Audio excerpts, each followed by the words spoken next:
All right, we're back, ladies and gentlemen. Welcome to the Biblical Hitman, folks. My name is Steven, host of the show, and I'm glad everyone's here. Hope everyone has had a blessed day.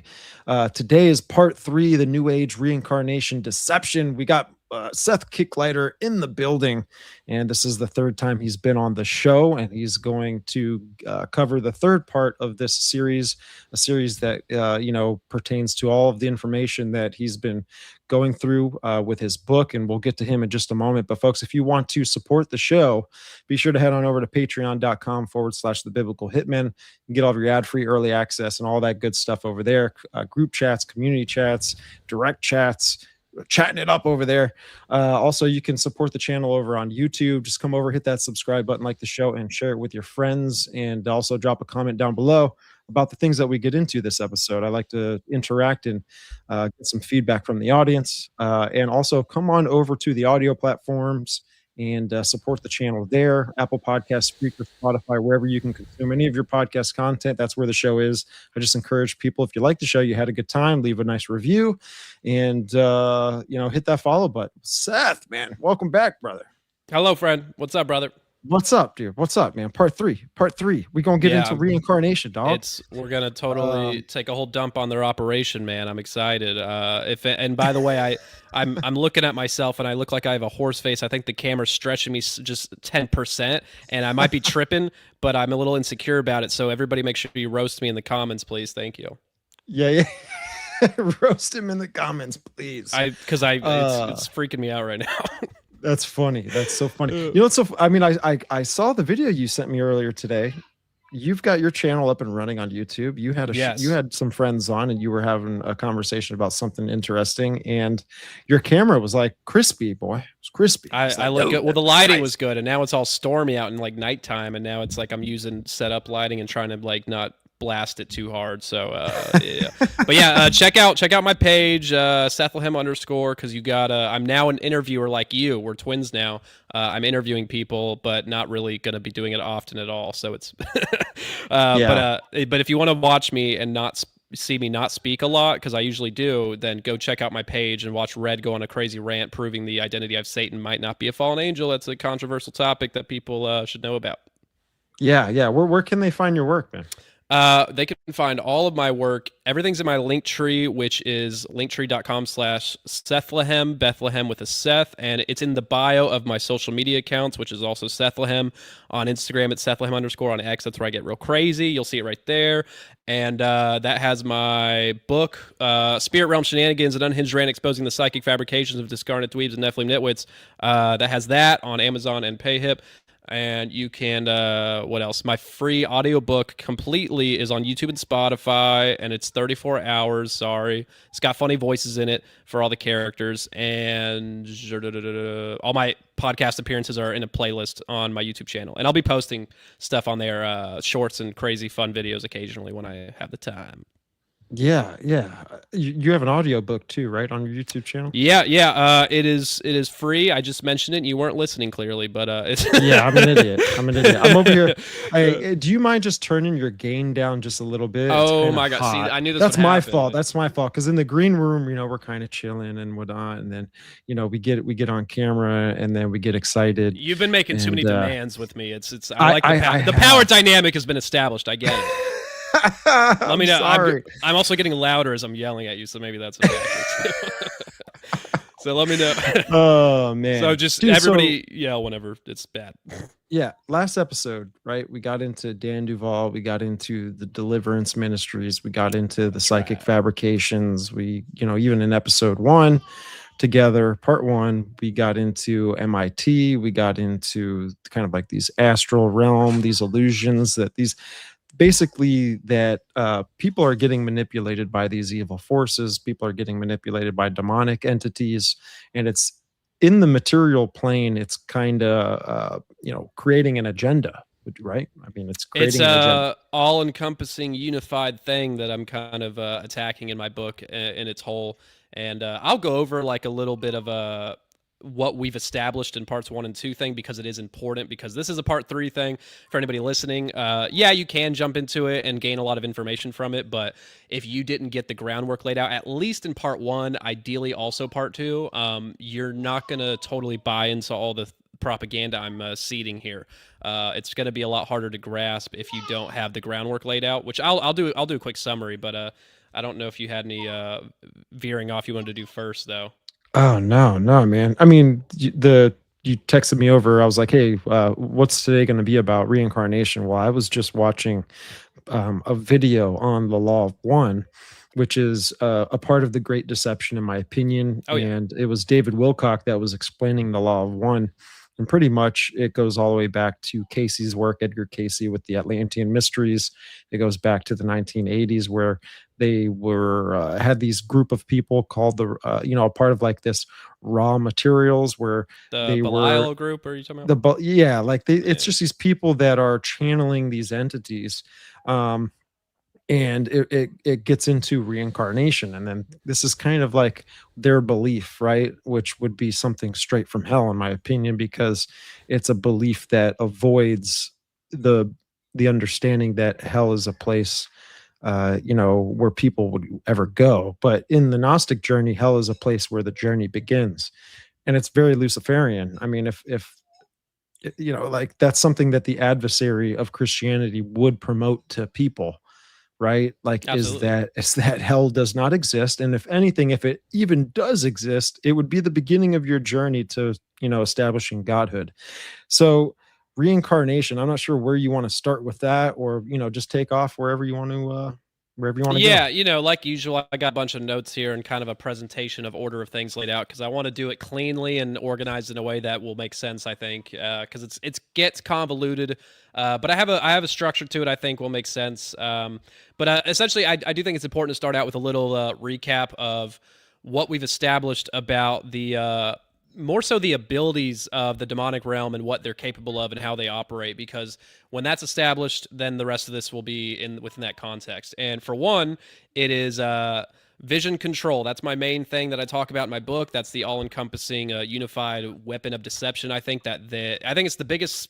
I'm biased, but it seems to be the biggest secret they're holding on to, as far as the way they deceive us. Because when I say vision control in part one, if you watched, you will see that I cover how I believe the astral realm is entirely, at least the astral realm we visit. There's, I'm sure, some real spirit realm they're hanging out in, but the second heaven, you want to call it, or astral realm that we visit in our out of body travels, I think is all simulated fabrications, lucid dreams, entity facilitated, controlled by them, to where they have, I use the word godlike regretfully, but godlike control over every element, to where it's perfect. And it's not technology, it's consciousness manipulation. And they do this to seed in a cosmology that you can experience, because if you experience it, it's much more manipulative than it is if you just are told via channeling, which they also do through their channeling efforts.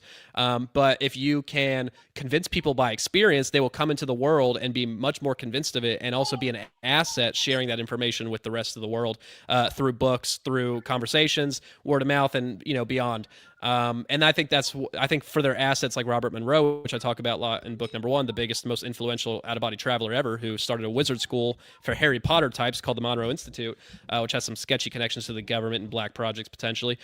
You see that this vision control thing is it's just expertly done, and it accounts for your intuition, your lucidity, your thoughts that are coming to you in the astral. Once you give up your sovereignty by doing this divination practice, you are giving up your sovereignty to be deceived, and everything there is fake, totally fake, in my opinion. And there's a lot of layers to that, and watch part one for that. But that's something that I'm saying is established as this vision control for your semi-autonomous out-of-body travel is much more easily accomplished in the non-autonomous memory arena, which is downloading. They can download full memories and experiences into you in the astral, and I think they can do the same thing whenever you're not in the astral, if you're open. And you can be open in many different ways: occult practice, seeking divination, or even just being a very sinful person and not in covenant with Yahweh, and then getting into certain trance states. That's all it really takes to be open to certain degrees. So I think that they can download full packaged memories and experiences into you, and we'll cover all different topics, especially near the last hour where it gets really elaborate. So stick around for that. And do you have anything for me? What's the common theme that you see with all these packages that are Um, downloaded? Well, ultimately, just pushing, reincarnation cosmology, but they're not all reincarnation related. Like we're going to cover at first. The first half of this is going to be covering reincarnation lore, memories of children, like Ian Stevenson's research, which is the more concrete evidence, quote unquote, and then the regression stuff, which is less concrete and more fluid with the details. But we're going to cover both, and then they're not all reincarnation based. Like I'm talking secret space program. I'm talking fake. It's hard to explain without getting into a whole conversation, which we'll do later. But planting fake memories in MK Ultra SRA victims to deceive them. I'm not saying they're all fake. I'm saying like they're, abuse and things are not fake. That's real. I'm saying they get opened up to being implanted with false memories, which when they share their story, it becomes a way to disinform the entire story they have by planting fake memories with the real ones. So they blend them together. And then it makes people who believe it, the crazy stuff, believing the disinformation as well. So secret space program is a big one that people don't talk about, as well as sleep paralysis encounters, which I think are used for the same purposes of putting on theatrics. It's all theater, casting as characters to convince you of certain specific things, which we'll touch on later. So the common theme is deception, I guess, but that's a blanket way to put it. Gotcha. There is also access to. Okay, so they're a hive mind Borg, is what I think. I'm not the first to say, but that is what I've established from all this research. Is the only way all these deceptions can carry out in such a unified way, or intentionally, strategically diverse, but unified overall. I don't think it's a bunch of demons warring with each other, fallen angels warring with each other. I think they're part of a hive mind in their realm, and that's why they push that concept in their lore so often. Joining with source, joining with disconnecting and absorbing into source is like their ultimate goal. They say in the New Age for escaping the reincarnation prison planet thing. So I'm talking fast. What am I saying? Yeah, so I think the hive mind mentality is important here because that's how they are processing all of this. They are data collectors. Pretend they are an AI machine, but in the etheric realm, whatever it may be, and they are individual demon souls from the Nephilim, from the fallen era, from the pre-flood. They are individual souls, but they are connected telepathically always to this hive mind, which means they have no privacy, and they kind of share one universal mind ultimately, which is, you could call it the anti-god of sorts, but it's much less powerful, of course. But they are essentially carrying out all these deceptions in this hive mind. And they are collecting data like an AI, and that's why this is where the as above, so below thing could be relevant, I suppose, with connecting to AI. Because I imagine them as a conscious, alive, etheric AI, which is collecting data, and their data includes all of our thoughts, memories, insecurities, desires, and I do think people indwelling with the Holy Spirit, covered in the blood, so to speak, I think they have more, if not full protection to varying degrees, depending on how you live your life and open yourself up. But I believe we do have protection, more so. And most people are not covered by the blood. Most people in the world. So they have access to most people's thoughts, memories, and et cetera. And if you don't believe me, watch episodes 1 and 2 where they basically admit that pretty flatly. Actually, they do admit it flatly. The guides that astral travelers are guided through the astral realm from, and they're not guides, they're demons. But if they are guides, they still have access to all of our thoughts and memories. So Where did you? I have a question. Where did you get the concept of the Borg hive mind? Because it's a Star Trek thing. I mean, I like to use the word Borg because it's kind of funny of a reference, I suppose, and it's a funny word. But the hive mind in general, I just came to that conclusion not because I really heard it anywhere, and I'm sure I have heard it places I don't remember necessarily, but it's because when I studied this vast layers of deception and all the things strategically going on in a theatrical way, the only way to carry it out is if they were capable of having instant access to information, because each demon, there's the millions or billions of demons that there are, they would have to be sharing information instantly in some way to be able to carry out these deceptions in a unified way. Whenever you look at the data, that seems to be the only explanation for it. And so I just came to that conclusion based on process of elimination of alternative concepts. And also they push the hive mind concept within their theology in a lot of ways, like joining with source and so on, in more ways, but that's just off the top of my nog, the best I can do. But it's embedded in their delivery and their lore and their universal higher self concept. The higher self is 1,000 versions of yourself in past and future incarnations combined. You 1,000 times or however many numbers combined into a hive mind. They admit to being a hive mind. and they admit to it in channel lore, they'll be like, "Oh, I'm a sixth density wanderer, and we're a part of this hive mind group." They say it, like they say it all the time. And to carry out these deceptions, like I said, it kind of only is explained by that. Otherwise, they'd Dude, be. it's kind of crazy. Like our research is blending together Oh because yeah, so you mentioned the Borg hive mind. That's a Star Trek like really well known theme. yeah. And Star Trek was created by Gene Roddenberry, right? He's the Star Trek. He's the creator of Star Trek. He participated in channeling sessions in the 1970s and the 80s, where No information was way. transmitted, yeah, through the psychic Phyllis V. Schlemmer. Phyllis V. Schlemmer is the one that channeled Ra at the Law of One. I This is thought where it was Carl Ruckert or Carla Ruckert. I read all well, 5 of those, and I.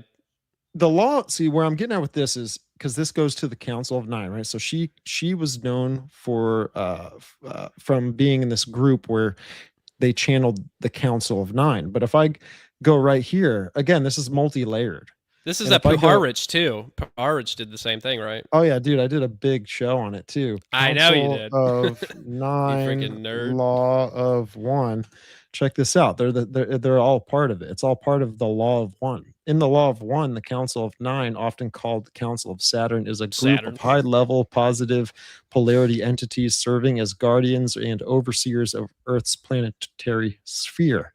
Now, this connects to one more thing, and then I'll shut up. But Yeah, you better. it's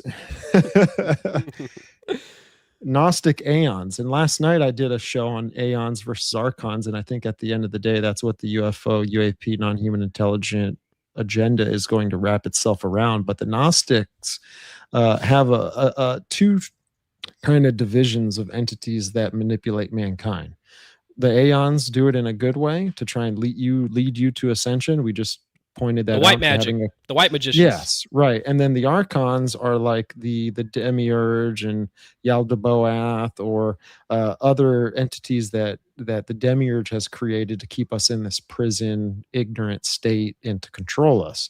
But Gnostic aeons are divine emanations or spiritual beings that proceed from the ultimate unknowable God or the monad or the one, and inhabit the pleroma or fullness of heaven. So it's all kind of connected. It's all intertwined with all this crap. But you got me when I heard the Borg, the hive mind. I was like, I know what the hive mind is from what I've looked at, and it all goes back to the Law of One. But you have Satan doing this in a very strategic way. He in Gnosticism, right? Lucifer's looked at as wisdom, as Sophia, as the liberator, as someone who came to free mankind, right? So in Gnosticism, they identify the bad guy, the adversary in their theology, as the God of the Bible. But what Satan's doing is because he really is the demiurge. Like God's outside of all of this, right? But in Satan's theology, in the framework, what he's building for this new world religion is he's trying to frame an adversary, but he's framing himself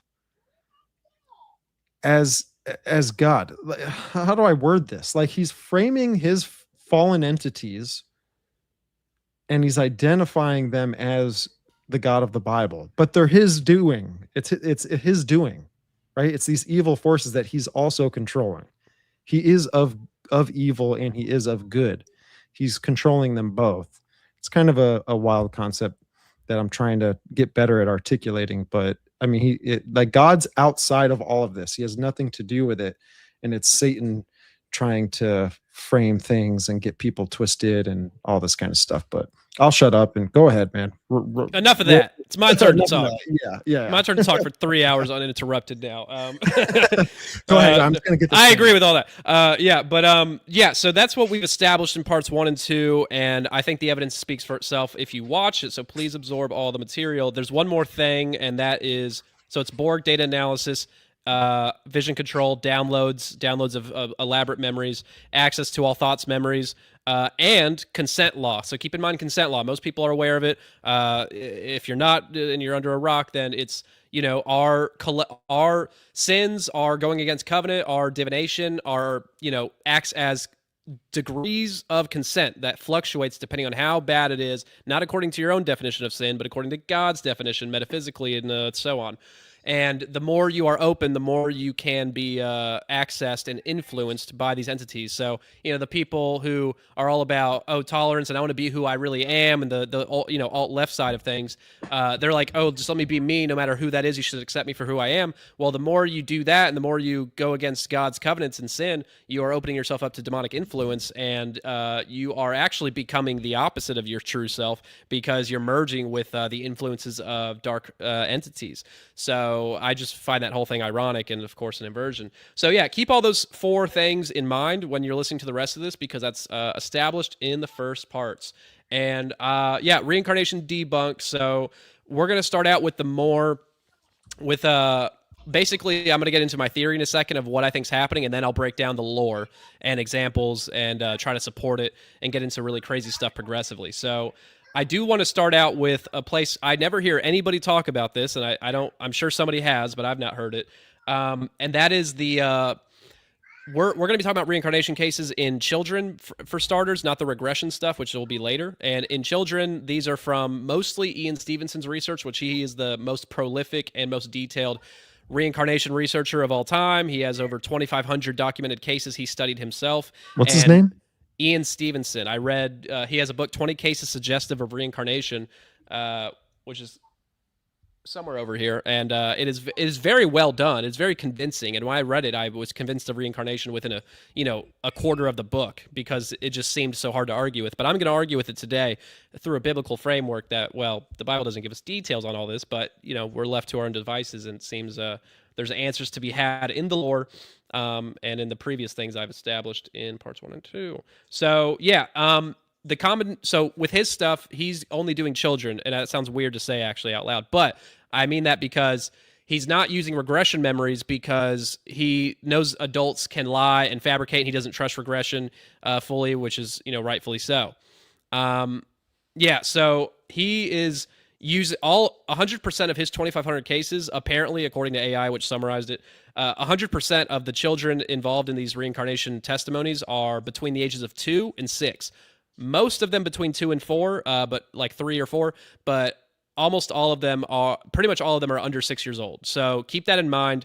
I don't think these children are lying or making things up because the data is pretty interesting, to say the least. So here's the thing. We know that scientifically that children between ages 0 and 2, and I'm generalizing and summarizing, so it's not perfect, but it's close. Between 0 and 2 years old, the average baseline brainwave state a child is in is the delta brainwave state, which is 0.5 to 4 hertz. That is their average. They're in like a waking sleeping state most of their first 2 years. They're very slobbering all over themselves, and they're not much conversationalists, as you might have noticed. Now, 2 to 6 years old, their average baseline state, brainwave state, is 4 to 8 hertz, which is theta. Theta is the exact brainwave state you need to be in to do pretty much any divination practice, out-of-body travel, meditation, like deep meditations, regression, hypnotic regression to access memories. It is what you need to do remote viewing. That is the brainwave state you need to get to, 4 to 8 hertz. And 2 to 6 year olds, mostly 2 to 4, 2 to 5 year olds, are predominantly always in the waking state in that brainwave state. I think that's important to note here because if they are not spiritually protected because their parents are pagans or doing occult practices, they then have to suffer the consequences of their parents' actions, and they are not protected, and they are in the ideal, perfect brainwave state for downloading information into and influencing, which is not good. But, that's why you pray over your children or, protect yourself spiritually with Jesus. Not everybody does that. So 6 to 12-year-olds are mostly in the alpha brainwave state, and then 12 to 18-year-olds, it's like alpha and beta mixed, and your consciousness is raising, your consciousness level is raising, not to sound new age, as you age. And in these formative years, you are most impressionable by the spirit realm. And this is why you hear kids talk about seeing like all these visualizing seeing monsters in their bed or in the closet, probably be visited by shadow people, or maybe presenting themselves as ways kids will be affected by certain different ways. And they have all these nightmares and all these things. And then whenever they turn a teenager or like 8-10 years old, you hear about them stopping usually as they age. And I think that has a lot to do with the state of brainwave state. People say it's the calcification of the pineal gland that happens over time. Maybe that's a factor, but I think this is much more. Verifiable with the math. At least, does this make sense? Yeah. Hell yeah. Yeah, I saw something weird the other day on X. Some CIA document pointing out that the pineal gland is a real thing or something. There's just more New Age propaganda coming out. Well, if it was in a CIA document, we have to believe it, though. What do you mean? Right? Yeah, I know. Jeez, that's the definition of a psyop right there. Yeah, perhaps you're right. But yeah, man. So that brainwave state is important here because that is where all of these past life memories come in those years between the ages of 2 and 4, 2 and 6, usually the former. And so keep that in mind. Now, 65-ish% of reincarnation cases with these kids do not have any birthmarks involved. It's just the memory, and then not always, but usually they'll meet their past life family. So if you were a man and you had a wife, and then you die, and then you're reborn as a little boy, and you're a 3-year-old now, and you're getting this downloaded memory, and you remember, I'm Zimbabwe from that region 50 miles away. Most of these cases, they are less than 100 miles away. And I think that's strategically done because then they can meet each other more easily and validate this by creating mythology and creating stories with researchers, which they want to do, the demons, I mean. So where was I? So 65% of them or so don't have anything to attach to it. But 35% of these 2,500 cases on average have birthmarks where the birthmark will match.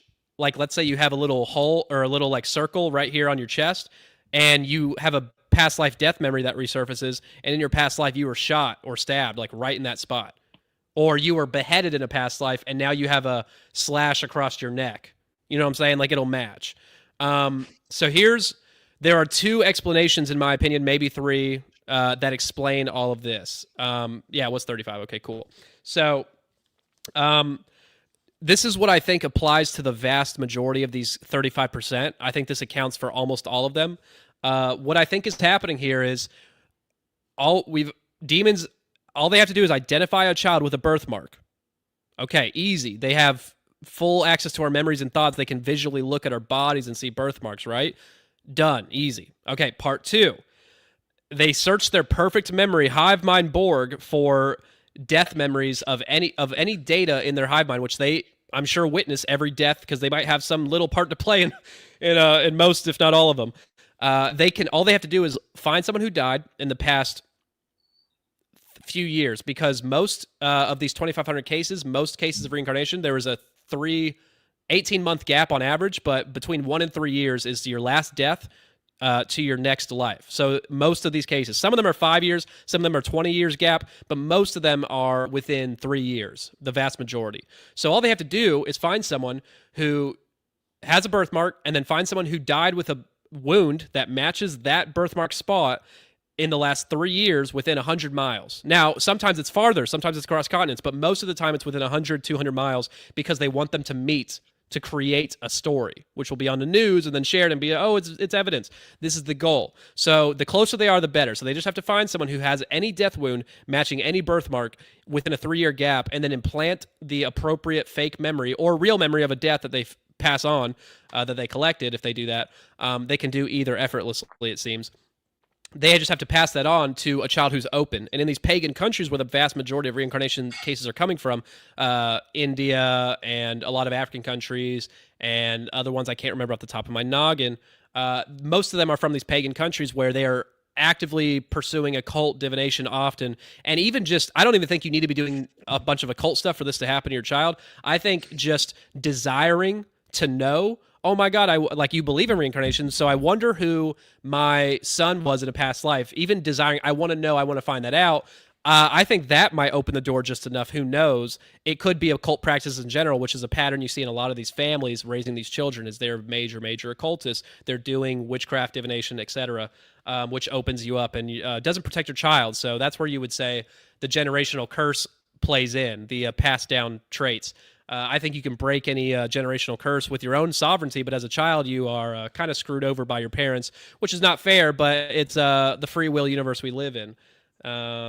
I don't know if you have Yeah. any thoughts for me so far. No, keep rolling. I'm going crazy. I'm rolling. Okay. So that is basically how I would explain the vast majority of these cases, which if you watch parts 1 and 2, it'll be more convincing with the ability to download full-blown experiences and memories. Remember, we talked about Robert Monroe getting turned into grass and really eating it up and loving it. And he felt like a whole experience of being connected to a hive mind of grass. And he's like, I can feel myself as a precise piece of grass, but also can feel myself connected to all the grass blades around me as a hive mind, which was more, promoting of that concept. And if they can make you feel like grass, they can give you a false death memory of somebody else. I really believe that's true. And all the feelings that come along with it because they're very powerful.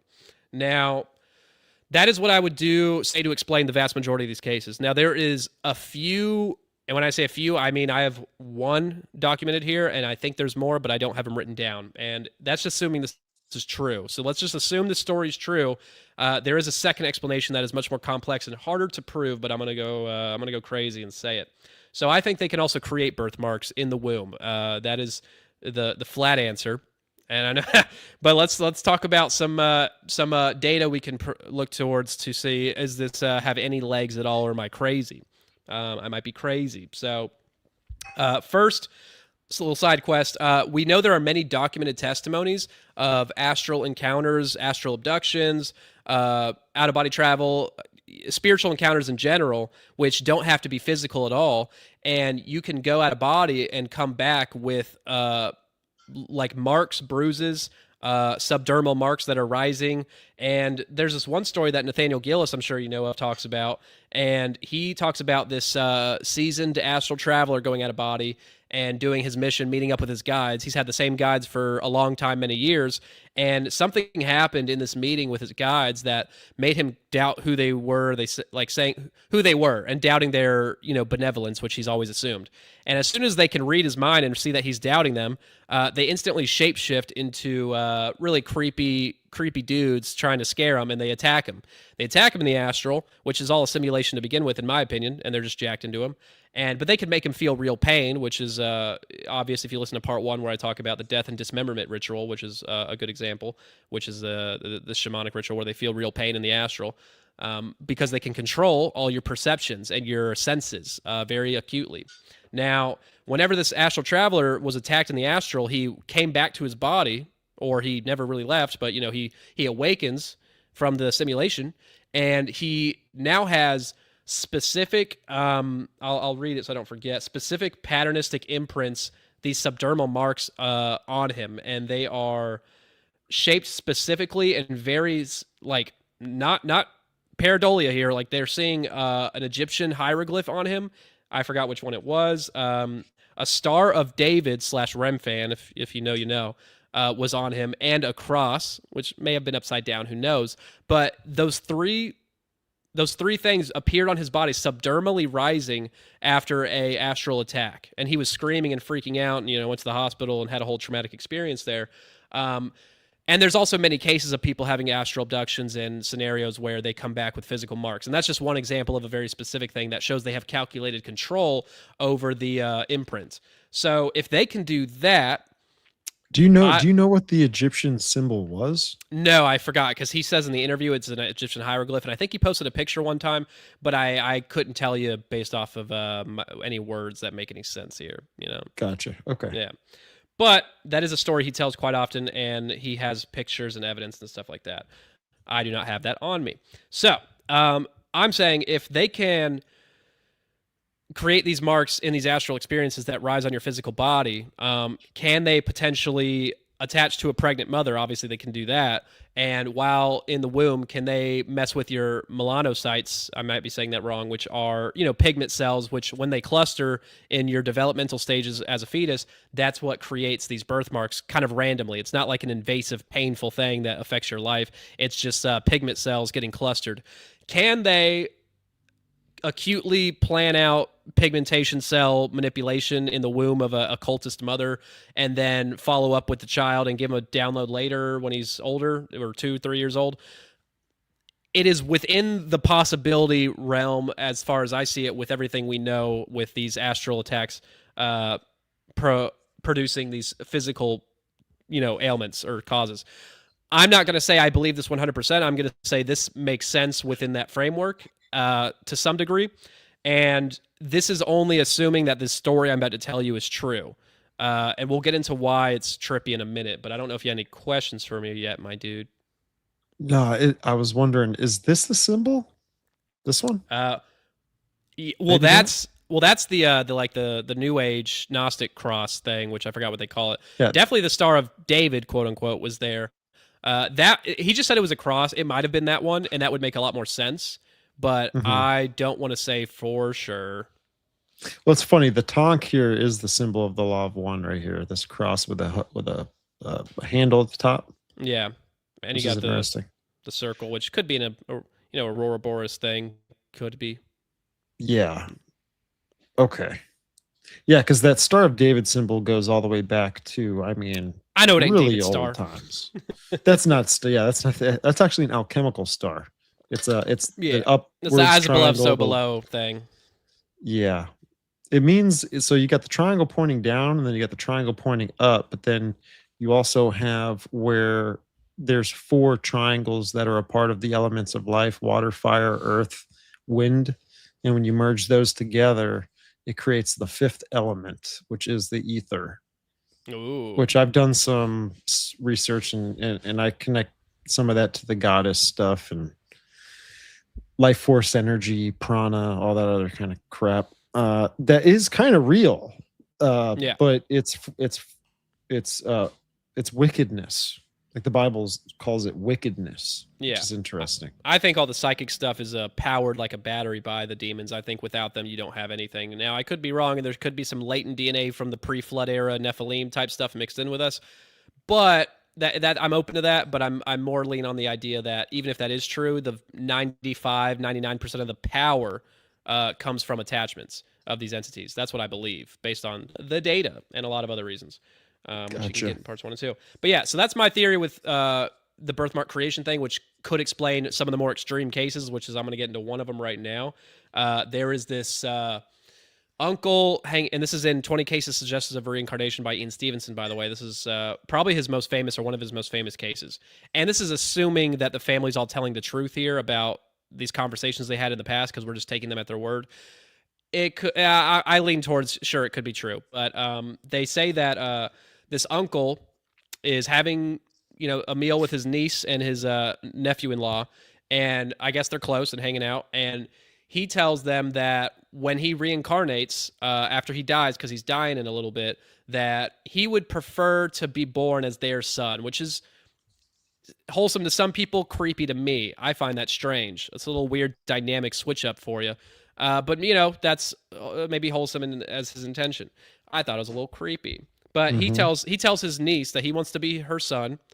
I want to be in your family. And she's like, okay, sure. Yeah. And I don't know how she took it, if she was like creeped out or if she, took it with more stride. But she believed it to be a possibility, because he says, when I die or when I come back, I should have birthmarks matching my scars, because he had scars. He had one giant surgical scar going down his back, a straight line down his spine, because he had a big old back surgery. And he had, I think, another small scar near it. But the back one for sure was prominent. So then they get a son born after this guy dies, about a year and a half, 2 years later, within that range. And their son is born with those exact spine birthmarks that he mentioned, which to me instantly went, oh, this is real. There's no way they could fake that. And I'm not saying they faked it or anything. I'm saying this is more of a demonic impression thing. But, and then this kid got memories when he was around 2 to 3 years old of being this guy, the uncle. So here's what I think is going on here is that why is it I'm asking why is it that his birthmarks are from his surgical wound and not a death wound? That is the first red flag here, because in birthmark lore with the reincarnation stuff, it's always a death wound. I'm not saying no one's ever had a birthmark and a past life memory connected to a scar they had while they didn't die, but every case I've ever read that I can remember off the top of my head, it's always a death mark. So the surgical scar being there, yeah, it's a big scar, but if big scars that weren't our death wound transferred over as well, shouldn't birthmarks be way more prominent?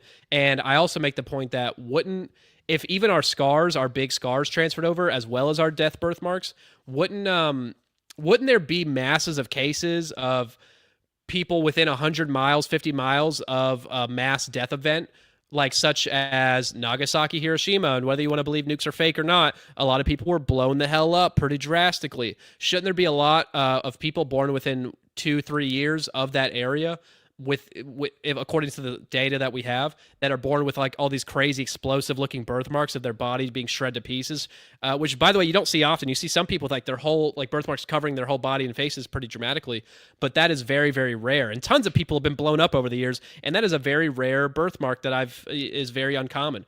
But you have, tens of thousands of people dying by explosion in Nagasaki, and you have hundreds of thousands of people dying in these giant wars and gunshot wounds and explosions in these areas. And you don't see any research, which I've tried to find, and I know it's kind of weird research, but you don't see anybody collecting data of tons of babies being born with the same types of birthmarks in concentrated areas and concentrated time periods after mass deaths. So the fact that this guy's non-death wound carried over after he said it, he specifically said it, and is, in my opinion, giving permission for his identity to be stolen and his birthmark to be transferred over to this kid of this mom, who then his niece is probably believing it or even desiring it. Who knows if she's weird like that? And that belief, that desire, and possibly pagan practices in between, which they obviously believe in reincarnation, so it's not hard to believe that they would be involved in any divination practices. That is opening them up to then, okay, well, now you're allowing these demons to now attack this child in the womb and mess with his pigment cells, which is not going to kill him. It's not the most invasive thing ever, but it's invasive enough to create a story, I believe. And I think that's what happened here, because the calculation of it being so specific to his spine, the coincidence, if this is a true story, assuming all the details are true, it's not a coincidence. This has to be either a real reincarnation case or this is a demonic impression, which we know they can do this in astral attacks. I don't think they can create a birthmark on you after an astral attack, because that is a developmental thing that only happens in the fetus. It's not like they can instantly transfer that, but they can do these instant little wounds on you and bruises and scars. And scratch marks and all these things after an astral attack and sleep paralysis encounter. So I do not think it's out of the realm of possibility, especially when you are giving your consents away by also voicing this exact prophecy. So I don't know if you have any thoughts on all that crazy stuff. Yeah, so you're saying pretty much that the demonic realm has the ability to manipulate flesh whenever enough access is granted, and it may not be intentional, but if you are open to these spiritual attacks, and I'm not saying everybody who's been spiritually attacked is a bad person or anything. I've been spiritually attacked plenty of times. I'm just saying we open ourselves up in so many ways where we can't be aware of, in our beliefs, our desires. And if you believe in reincarnation and desire to know who your child was or who you're going to be, or you are going to get a regression to get a past life memory, you're going to get what you ask for. God's going to give you what you ask for. But he says in many verses, talks about false visions, Ezekiel 13:6-7, Jeremiah 14:14, Jeremiah 23:32, Deuteronomy 13:1-3. They talk about these false visions, false divination, and he calls it a worthless thing. And it's if there's false divination, that means people are having real experiences that are tangible, but it means they're lies. Now, if they're creating all these scenarios that are immersive and data that's immersive and seems true, it's saying that the Bible's telling you these things are possible, not necessarily the birthmark thing, I suppose, but specifically speaking. But he talks about false visions and that they have the ability to do this. He just doesn't give us all the details, and people don't really focus on those verses, it seems. That's interesting, man. The part in the womb is something that's interesting to me. It's a little messed up and weird. I know. I'm sorry. I had to say it. Yeah. Well, I mean, I it's almost like I feel like it's something that even ancient pagan rituals were done so that they could go through some sort of immaculate conception with the Yeah. pagan god. Oh, that's a great point. The whole See what I'm idea saying? of the moon child, the homunculus, endowing Yeah, yeah, like yeah. a real fetus growing in at the 3-month stage. I think Aleister Crowley says, or some people. You do this crazy ritual, which then embeds a different soul that is not the original soul that was supposed to be into that child. So if they can do that with magic, which they can do, and Donald Trump might be a homunculus. Sorry, they're his birthday is exactly when the Babylonian what is it, the Aleister Crowley Babylon working, yeah. Babylon working ritual with Jack Parsons and L. Ron Hubbard. L. Ron Hubbard, which he looks exactly like L. Ron Hubbard and acts just like him. Sorry, weird. He was born right in that perfect time, by the way, for that ritual. Well, Marjorie just Cameron putting it out was there. a part of that. Marjorie Cameron was a really? part of that ritual. Yeah, she was basically like this sex slave for them. And yeah, they had a bunch. Yeah, and there's a picture of Marjorie Cameron where it's a drawn out picture where it looks like an alien figure having sex with her. Like it doesn't look like it. It's definitely showing that like it's something weird with all of that stuff. But you gotta erase your internet search history, bro. You gotta chill. You gotta. Let me see if I. You got children, man. You got too graphic to share, but. Oh my god! No, yeah. dude, go crazy. These people, they're all just listening. They don't want to look at us. Right. I'm trying to see if I can maybe find the alien image of it or whatever. It's kind of weird, and it looks like an alien that we've seen in movies. I forget what movie. Someone throw it in the chat with who's the guy that plays John Wick? Keanu Reeves. Keanu Reeves, yeah. Bill and Ted. Yes. Keanu Reeves, I guess he was like this alien or something. He was the alien? He was the alien, yeah. What movie is it? Someone throw it in the chat. Anyways, I can't find it. That would explain why he's aging so well. Right. Cloning technology or something. Yeah, shout out to Fringe. Fringe is watching the show. No way. Hey, Fringe. I'm a huge. Yeah, she knows Fringe I'm a is fan. watching the show. I harass her all the time. That's great. And I'm going back and forth with her over here on X because I don't think you can type in a chat over on X. I'm not sure. I don't think so. In a live chat, I don't think so. I don't think so. I think you'd have to like come over to the YouTube maybe. I don't know how it works, but shout out to everybody watching the show. Much love. Much love. We got Wendy in the chat, Lattice. We got Barker, Tracy, Catherine. Good to see everybody. Wendy, did I say your name? Good to see you. Yeah, we got the crew in the house. Let's go. Let's go. Well, I tell you what, the reincarnation thing, I think is going to play into this one world religion in some way. Oh, yeah. I can't put my finger on it, but it's like I'm almost thinking. Go ahead. Okay, I will because I don't want to forget. No, I totally believe, and I don't know if this is going to be post or pre Mark of the Beast, but I think there is something going to happen, a mass spiritual experience that maybe not everybody at the same time, but a lot of people are going to get downloads at the probably same time at some big event.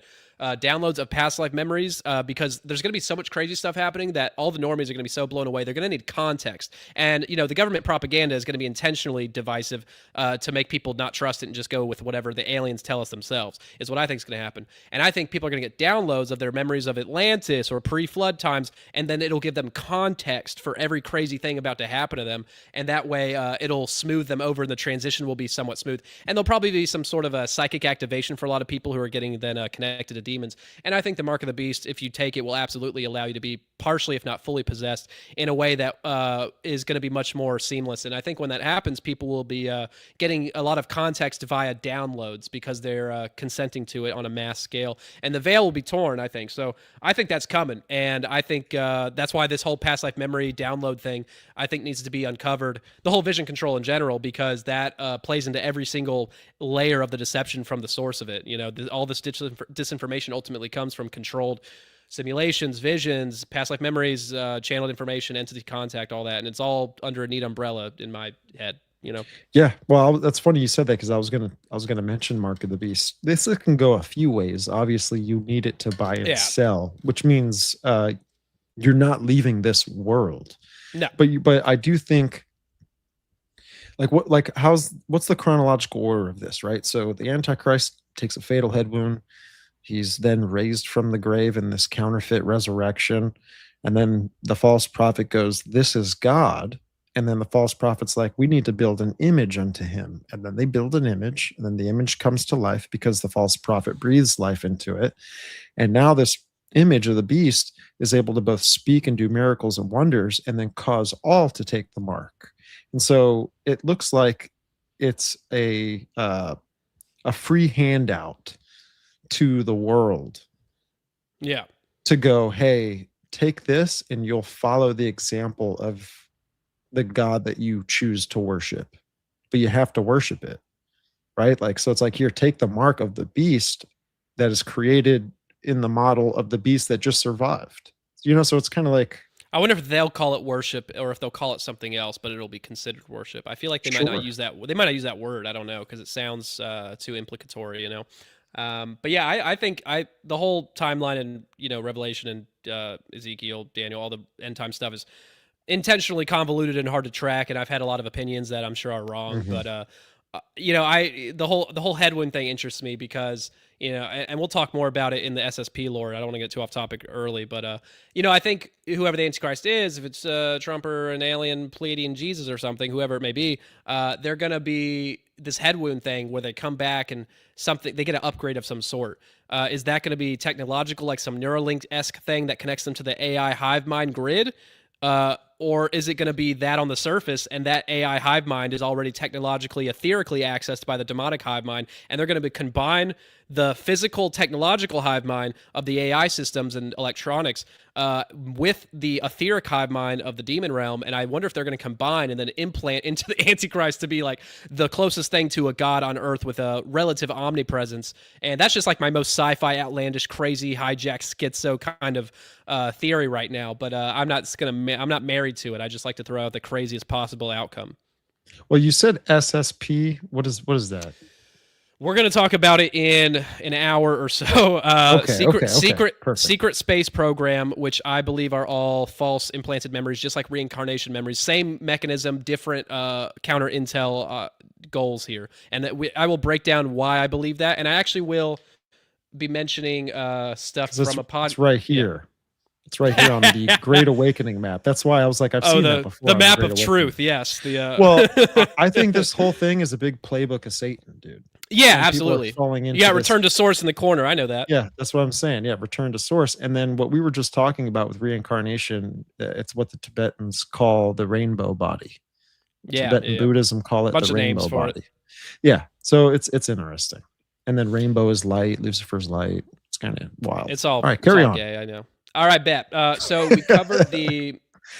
What's so funny? Okay, so we're back on the reincarnation stuff. I guess I'm done with the whole implanted birthmark thing, which I know is hard to prove, but it kind of aligns in logical ways in my head. But we're gonna move on to reincarnation lore that I think has some sketchy holes in it and some sketchy information. So one is split consciousness lore, which is I'll give one example, and this is a couple decades ago, there was these twins known as the Jameson twins, and they got a little bit famous because they claimed to share telepathic connections to each other, and they claimed to share precognitive dreams. They predicted 9/11. Both of them. They both had the same 9/11 dream. Which, by the way, I think if I had a freaking nickel for everybody who had a dream of 9/11 happening in advance, I'd be a middle class citizen bare minimum. There's so many. I'm sure demons knew about that in advance. I'm sure they did, and they implant precognitive dreams that make people feel like they're psychic, but really they're just using data analysis and spreading fake dreams and visions into people at an appropriate time to spark interest in the whole topic of us exploring occult consciousness stuff. It's all intelligently done, I suppose. So the Jameson twins also shared not only telepathic abilities, psychic abilities, and precognitive visions, but they also shared the same past life memory as one person. Now, this is interesting because when you get into Hinduism, Buddhism, Sikhism, the ancient Eastern or original reincarnation-based belief systems, which, by the way, just like the modern stuff, is deriving their information from astral experiences, channeled information from entities, etc. They're deriving the information the exact same way that these more modern sources did. I think the more modern sources get a little bit more saucy with and get a little more crazy. because they have to explain all the crazy stuff they're going to lie to us about in the future. So they have to build up to something even more insane that the older generations would have a hard time with because they don't understand the technological era and what that does to our brains. So these Jameson twins claim to share the same past life and that their soul in this life was split between the two because they chose to experience life in two different bodies in the same family looking the same way, which just seems kind of pointless and dumb. But they claim to do that. And when you get into the modern channeling lore that is not present in the ancient stuff, because the ancient stuff teaches linear, sequential, single soul, single life. You are not allowed to split your soul. They do not teach that. The modern channeled stuff teaches, no, you can split your soul with your soulmate. It could be someone you're going to meet and bang forever, which is the ultimate form of narcissism, if I ever heard. You can split your soul with a twin.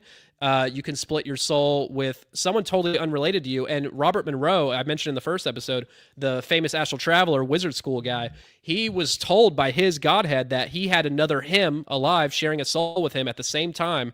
It was a woman. He wasn't even meant to meet or anything. She was just the backup. If he failed at his mission, she was the backup. And they told him that. They're like, we want you to accomplish this mission, but just in case we got a backup. And they told him that. So it's not just this one group of twins. It's a lot of people. And they teach that you can go backwards and forward in time, and there's no time. But, the ancient stuff teaches a linear, sequential lifetime, starting as like grass, and then a rock, and a freaking insect, and then if you're lucky, a dolphin or a dog. But then you go to a human eventually after the whole sequence goes. But this lore teaches a more expansive back and forth. You can go up and down all over the place. And the sharing a soul thing is only present in the modern stuff, which I just find a little bit contradictive from its own entity context. You know what I'm saying? Yeah, it sounds like theosophy. I don't know if you're familiar with that, but it sounds theosophy like the rejects sharing a soul with somebody else. They reject it too, and they're not even that old. They're 1800s, but late 1800s, but they even reject it. It only became a more prominent idea in the last, I want to say 100 years, but more like 60, 80, I believe.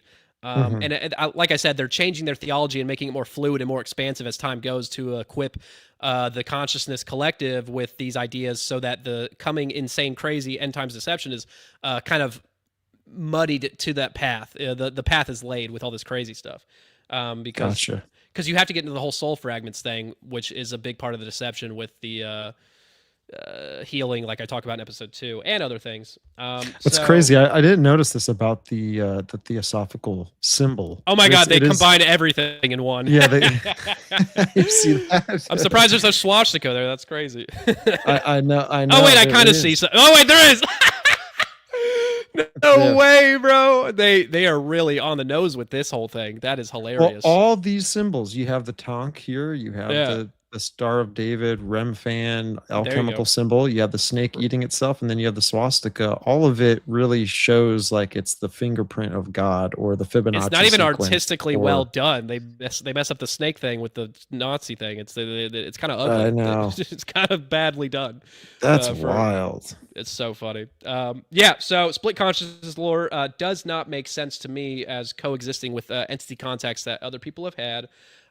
Then there is, now this is where it gets even crazier. So Ian Stevenson, like I said, the top reincarnation researcher of all time, people use him all the time, quote him all the time for his evidence, which he has quite a bit of seemingly evidence out there. But they don't like to talk about his other claims, which he has plenty of content where he talks about possession being a viable account of many reincarnation cases. He thinks, and I'll just read his quote here. He has a couple of these, but one of them says, foreign spirits, aka ghosts of dead, humans, foreign spirits can occupy living persons, completely displace original personalities, and persist indefinitely. He's telling you, and he goes into entire articles where he breaks down how ghosts, not demons, ghosts, he doesn't believe in demons. He says ghosts can possess people and then be who they actually are, not a demon impersonator, and they will sometimes possess you temporarily, just slightly, and influence you, or they will possess you fully for a short amount of time or for your entire life sometimes. And he has studied multiple cases where he's written, this is a case of possession, this is a case of possession. He has multiple, and I'll go over a few of them because there's more than you think. And the top reincarnation researcher of all time, nobody likes to mention that he admits possession is the only explanation for multiple accounts. And I agree with him. I just think that it's demons impersonating characters, using different identities of humans as opposed to ghosts. You know what I'm saying? Mm-hmm. So I will get into some cases of that.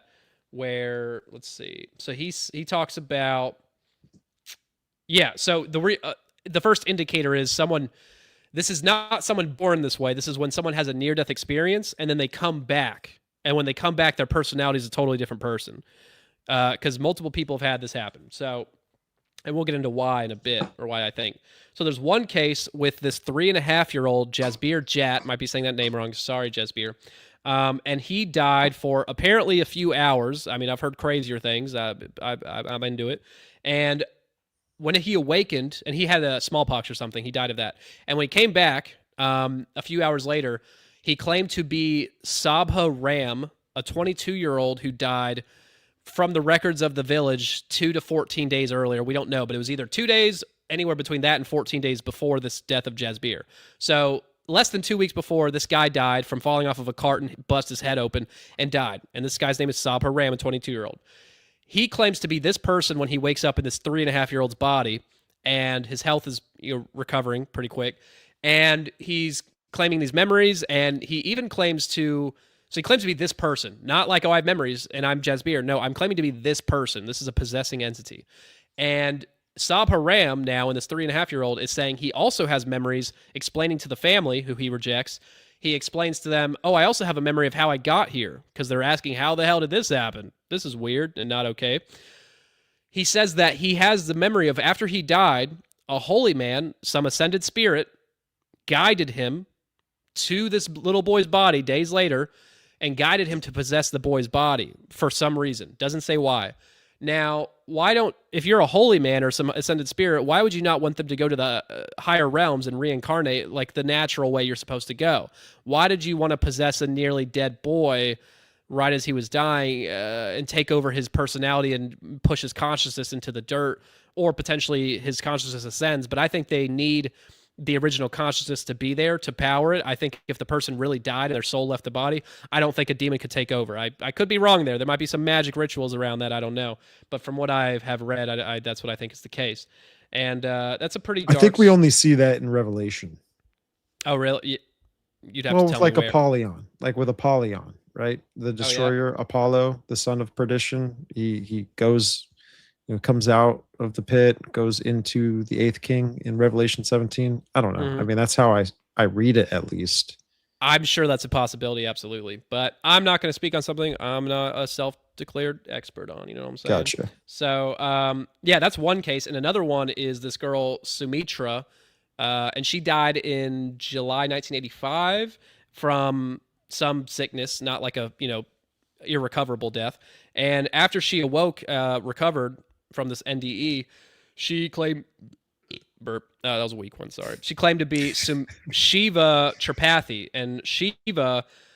So Sumitra originally was pretty, educationally ignorant, not very well educated, not fluent in multiple languages. But whenever Sumitra, her new identity, appeared after her death and recovery, was much more educated sounding and fluent in educated Hindi, and was accustomed to Brahmin, higher caste, social norms, and rejected her lower caste new family in this body. Which, why did you possess the body of this person if you're going to reject them and be mad at them for being your parents now? That's one layer of this that's weird. Now, this Shiva character who took over, it claimed to have died 2 months before and has been roaming the earth plane for the last 2 months. And watch episode 2 if you want to hear some ridiculous, goofy stories in that realm and how made up that stuff is. But she was claiming to be around for 2 months, and she was pushed in front of a train as her death. Now, I don't know who's pushed in front of a train to die. That sounds very cartoonish. I'm sure it happens. But if you get pushed in front of a train, maybe you might have deserved some of that. I don't know. Who does that? You might have been an evil person. I'm just going to put it out there. But anyway, so Shiva is a totally different person and maintains this identity until she dies, like 18 years later, I believe, in the 90s. But there was only one time where her original Sumitra personality seemed to recover and come back, and that was about a year and a half or two after her initial possession. And she is sick and dealing with a really, really bad fever. And if anybody knows about fevers, they often involve trance states where you're going in and out of consciousness and stuff like that. And she woke up as her original self for a few hours during her really bad sickness and told her family what was going on. and she didn't have any memory of being possessed. She just woke up as if she was never consciously aware of what's going on the past year and a half. And she lasted a few hours, and then whenever the sickness was going down, the entity takes back over and never lets her come back out.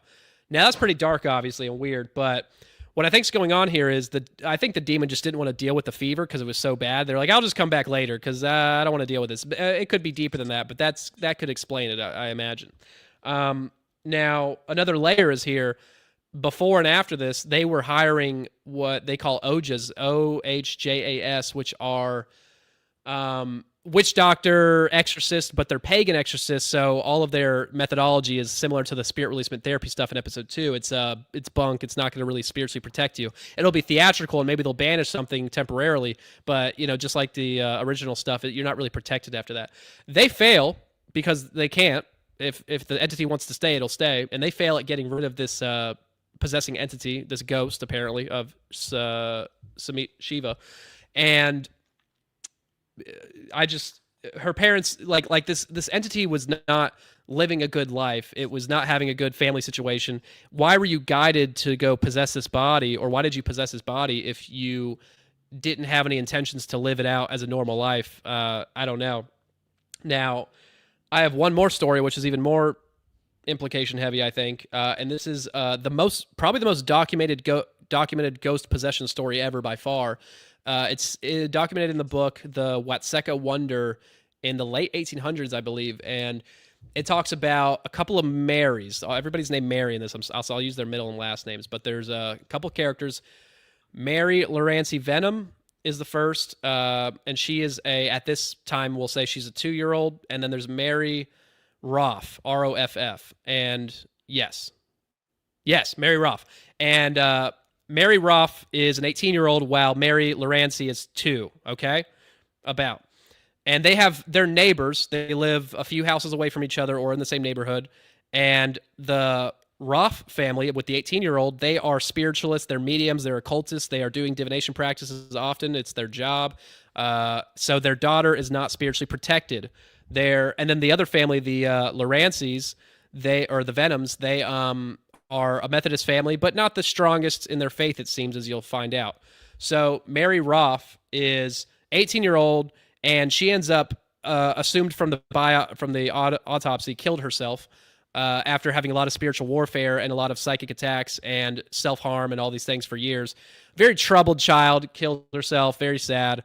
And then we're going to do a little time pass, and about 12 or 13 years pass, and now Mary Venom, the 2-year-old, is now 14 or 15, and she starts, after having a normal childhood, she starts having spiritual warfare and starts getting cataleptic fits, starts having visions of loved ones and communication with dead loved ones, ghosts. She starts having visions of angels, visions of heaven, totally not a fake heaven created by demons in the Astral, I bet, maybe. But starts having all these spiritual encounters for who knows why. We don't know why. I mean, the book might tell, but I didn't read the entire thing. I just got a summary. And after this spiritual warfare gets ramped up, the family is worried about their daughter. So they go take her after some failed bloodletting experiments and some other, problematic medical examinations. They end up going to the spiritual medium neighbors with the dead daughter, the Ruff family, and they go see the parents of Mary Ruff, who's been dead for years now. And all of a sudden, the Mary Lorancy, after the spiritual warfare, is now channeling in this seance with the family, and is claiming to be their dead daughter from 12 years ago, 13 years ago, who died, and possessing this girl now, who's their neighbor. So this spirit, if it's a demon or if it's a ghost of the real girl, claimed to be roaming the earth plane the last 12-ish years, and then comes back to the same neighborhood and then possesses this girl after giving her spiritual attacks for who knows how long. Seems to be related. And the spiritual attacks go away after the possession is announced, by the way. They never announced to be this identity beforehand, but after seeing that family, they're like, oh, it's a good opportunity to create a story here. So they create a story, and they claim to be the dead girl who was the Roth's daughters. And they go, oh my God, we miss you, we love you. And the child is like, yeah, I miss you, I love you too. Should I move in with you guys? And then after a week or so of discussion, This girl moves in with her old family. The dead Mary Ruff ghost inhabiting the body of this 14-year-old girl, the neighbor. All the parents agree it's for the best, regretfully probably, but they agree. And this girl moves in apparently with her old family. Which, by the way, if you killed yourself, I'm sure your family wasn't too helpful in the first place. So I don't know why you would want to do it again in a new body and possessing a young girl. It seems a little strange and a little dark and not okay. But anyway, so this girl obviously wasn't enlightened because she never went to go reincarnate. So clearly she's a dummy. But while she's possessing this girl, she lives with this family for 3 months. 3 months. This is how long it goes on. And she is a model citizen. She's very nice, respectful. She does chores. I don't know if she had a job, but she's helping out. She's being very nice. Now, after 3 months of this, she goes, the time has come. I'm going to go out. I'm going to leave this girl's body. She's healed now. I healed her. You know, it's like the SRT thing, make a problem and take it away. Because now the girl's not experiencing spiritual warfare. Yeah, because you got what you wanted when you possessed her. So you're obviously not going to give spiritual warfare to a demon possessing the person you're attacking. So they got what they wanted. The spiritual warfare goes away. She's like, okay, it's healed up now. I think it's time for me to go. I helped this girl enough. And she leaves with some fanfare, and everybody's like, oh, we're going to miss you. But then she goes and moves back in with her original family, the Methodist family, and lives a normal life after that. Like, marries, have kids, dies at an old age, has a normal life. Now, here's what I think is going on in all these cases. They are claiming to be ghosts when they possess these people to create mythology, create lore that distracts away from, okay, they're going to find out possession's real. We can't hide possession forever. We might as well make people think it's ghosts that are not nefarious, maybe stupid or maybe assholes at the worst, but they're not evil demons trying to create a whole story. They made her a model citizen while she was there. They made her be really nice to people, which a demon is totally capable of acting, by the way, if you haven't figured it out by now. And then they create this story like, oh, it's benevolent, it's well-intentioned. It might not be what I want. I don't want my daughter to get possessed by my neighbor who killed herself, but I'm glad it's this nice ghost. They're trying to create stories, mythology. And by the way, this story in the book, Ian Stevenson is praising it because it has over 100 signed affidavits from doctors, from therapists, from witnesses, neighbors, the families. It has over 100 signed affidavits. This is incredibly documented and verifiable, as any story could possibly be. They wanted this to be the case, just like they want people to go meet their old past life families by creating their reincarnation case within 100 miles. They want you to do it so that when you go and see the family in these reincarnation cases, these kids I didn't mention earlier will go to their past life family and they'll be tested. Like, they'll be like, who was I? And they'll be like, oh, you were my aunt. And then someone will come up to them and be like, hey, don't you remember me? I'm your cousin Jeff. And they'll be like, no, you're my Uncle Mike. And they're like, how'd you know? That's true. They'll test him like that. And it's like, well, how do you explain that other than reincarnation? Well, if a demon is getting massive amounts of consents from all these people believing the story and desiring to see it fulfilled, you are now getting more permission for this entity to merge with you and download in the appropriate information at the right time if they weren't present in the original memories. So there is a bunch of layers to how this could be carried out, knowing the hive mind Borg is a literal thing and has data analysis and can use that as a way to carry out these deceptions. So I'm ranting endlessly. Do you have any questions for me so far? I'm good. It's just a lot, dude. It is a lot. I know. I don't know like crazy. What the hell you just talked about, dude. I know I'm so fast when I get in the zone, and I don't want to slow down because it messes with my flow. And then I realize people probably have to slow it down or repeat I mean, it's like it's a new language, right? So I'm trying to articulate it through an illustration in my mind, and it's so it's convoluted. I know. Yeah. It requires, and that's why I have all these notes, man, because I like it organized. But it's gonna get a little bit more complex near the end. I'm sorry, but you're good. It'll be comprehensible for most. I think it's just you need the context of the first 2 episodes to really an adjustment to my personality, I suppose, to really get what I'm saying. So what would you say is like, what's the whole purpose of doing this to individuals and to families? It's creating documented, verifiable, quote unquote, lore at a mass scale, because Ian Stevenson got a mass scale of data together, and he was guided by demons, I'm sure, to a degree. I'm sure he had good intentions though. It is creating lore that then is going to be proliferated into the culture which is then acts as evidence for the disinformation campaign, all encompassing, that matches the lore in astral travel, matches the lore in channeled information, which is also it's creating a unified all around psychic energy channel of information in all different areas to validate their deception, so that when the great deception comes, which the great deception is not just at the end, it's the entire belief system of these pagan religions is in and of itself a great grand deception. If you're outside of Christianity, you are being deceived by campaign from the Borg. So it's just an additional data point, a much more convincing data point to promote the entire existence of their cosmology. Which, by the way, like I pointed out in the first and second episode and a little bit here, there are discrepancies in the contacts in the information gathered that do not align with each other, and we'll get into more soon. But there's too many discrepancies to ignore, and they're all entity contact or entities derived or psychically derived from your own volition without entities involved, quote unquote. I'm wagging my fingers if you're listening. So it's just to create mythology that is validated. That's ultimately what it is. Right, and I think the alien lore, the UFO stuff, is like another compartmentalized section of this, right? Like, would you Absolutely agree? Not They're that it all has just- anything to do with reincarnation, or maybe it does. I don't know. It does. Maybe they overlap. Yeah, But it's kind of like building up a religious perspective for people, or at least building up a perspective that will adapt to a new religious system. And we'll have Absolutely. all the evidence laid out. It'll have all the context all ready for people to eat up and stuff like that. I Like, agree. you get what I'm saying? I do, absolutely, sir. And I want to say, I have to veer off slightly just because I see Fringe messaged me, and I have to say this because I'm going to ask her details later. Is this the message? Because I was about to bring it up. I wasn't sure. Well, that's a post. It might be relevant. Okay. No, she told me that the aliens have been seen downloading false past life memories into abductees, which I've heard her talk about before. Ted Rice is a witness to this, and I have complicated thoughts on it.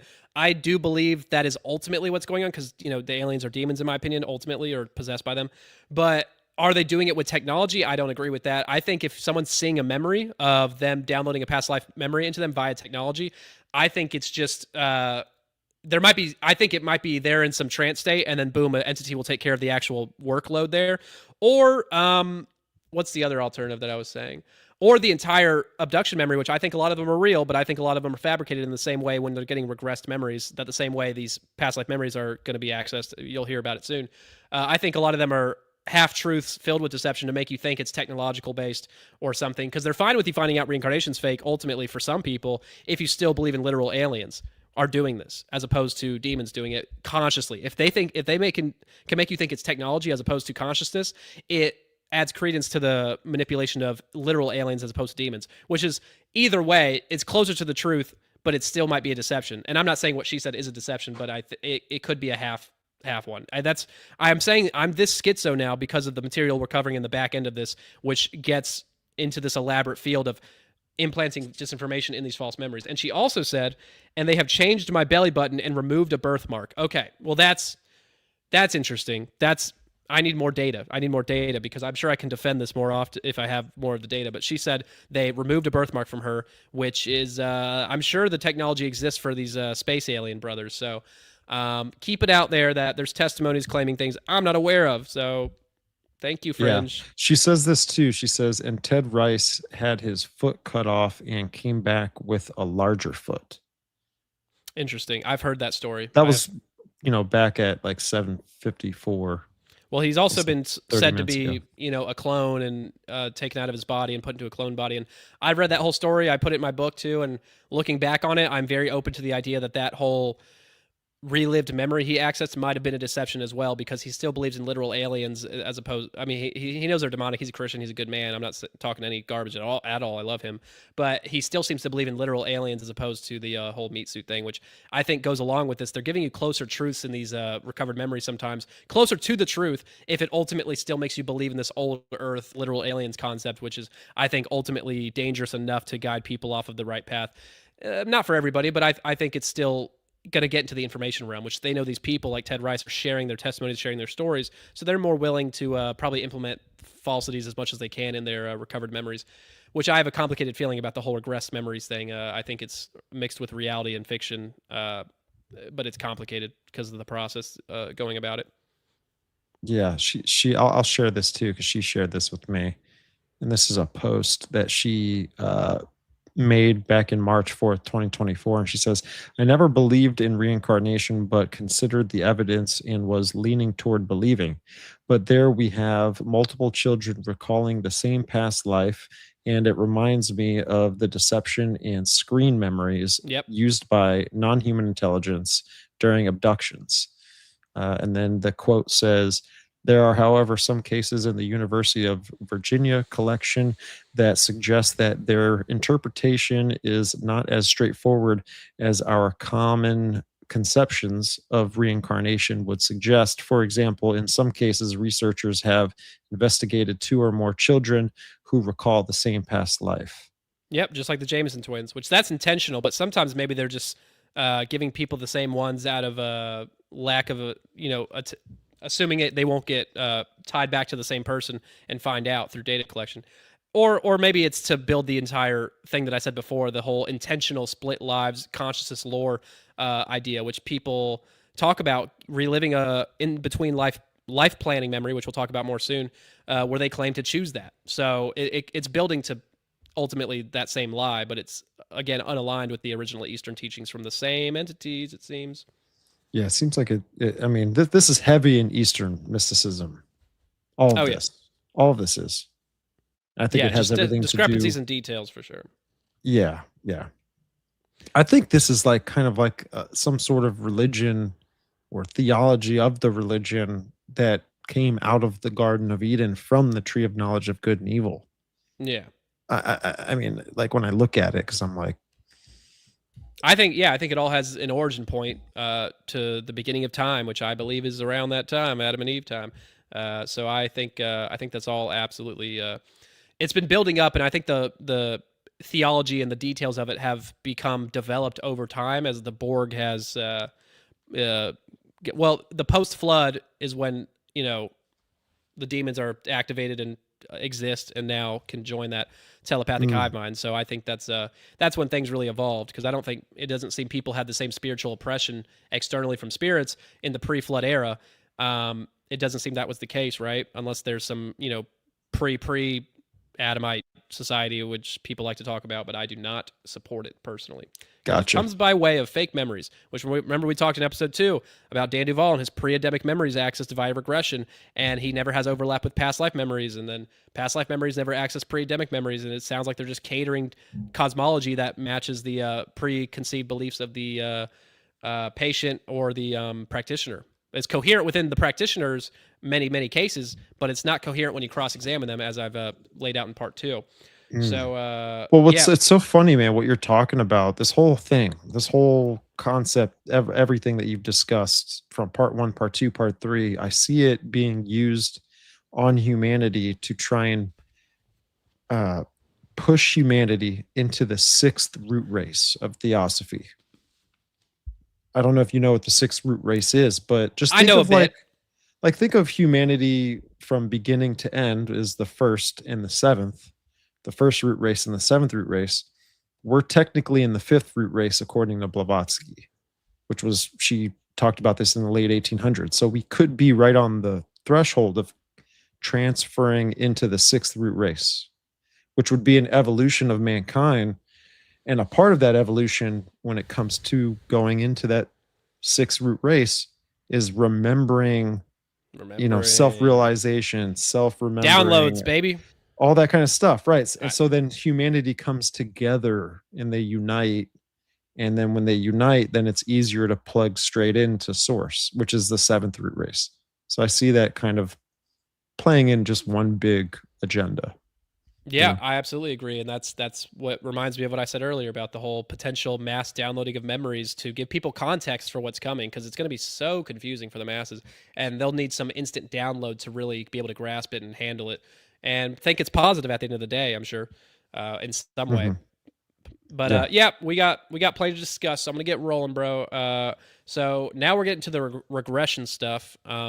And there's much more in the book. So buy the book if you want all the details. But in the book, I have a subchapter on pre-birth planning memories. So this is where people go into past life memories, and there's a bunch of discrepancies there. I'm glossing over to talk about this because whenever people access these past life memories, they often, in the books of such as Dr. Michael Newton, Journey of Souls, and he has another book, Dolores Cannon, her books talk about this a lot, and Helen Wambach. And collectively, they've gathered thousands of seamlessly aligned cases where people not only relive past life memories, but they focus full books on intermission life planning memories, where you are usually doing a life review in this council meeting with a council of elders, ascended spirits, non-judgmental specifically, they say always, that are helping you plan your incarnation. And they give you the option. You get to choose a lot of things. You can choose your location, your race, your family. You have a soul group that you make decisions with. If, say, you have a dad in one life and in the next life you're married, and you plan that in advance, and that's a little creepy because there's a lot of incestual soul stuff going on very, very often. You incarnate with the same people. If someone kills, if you kill someone in one life, they might have to murder you in the next life to balance it out, and that's planned in advance. Your death, a lot of your major life events are planned out. You'll select your potential life scenarios like injuries, you might have job opportunities, all these things. It leaves very little room for free will if everybody's doing this on a collective basis. And they'll pick their location, their parents, probably their wiener size, I bet, their socioeconomic conditions, specific traumas, illnesses, deaths, etc. They'll plan all this and leave very little room for free will, and they will get options that are easier, harder, in the middle, depending on what karmic balance you want to do. So if you want to learn a lot and advance very quickly, you'll pick a really hard life because it helps you progress spiritually faster, and vice versa. I might want an easy life and I want to take it easy, but it won't do much for me spiritually, because you see what happens to people with easy lives typically, generally speaking. So thousands of people, many thousands, tens of thousands, I'm sure, have accessed these memories with consistent data. And it is so consistent that they think, oh, well, it must be an objective, true thing. Now, if you have a hive mind Borg carrying out a mass download of false simulation, false memory deception going on, which is absolutely possible, in my opinion, then they could easily give you consistent visions and fake visions that are aligning with other people's, because they're in control of all of them. So that's what my whole view here is.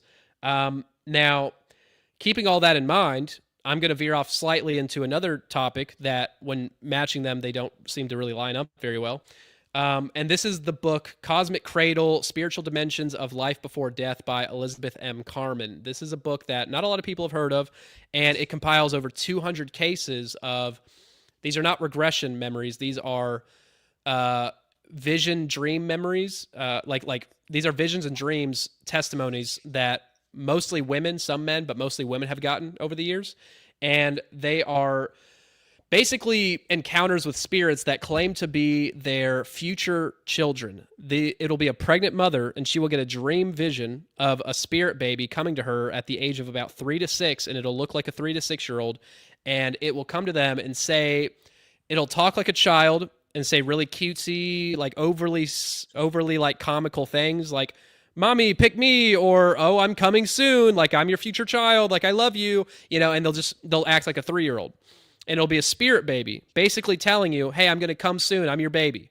Sometimes it'll be multiple spirit babies fighting over you, saying, "Pick me, no, pick me, no, pick me." And you have to choose one. That's weird. And if this is a reincarnation life plan, why does the mother choose which soul isn't? That doesn't make sense.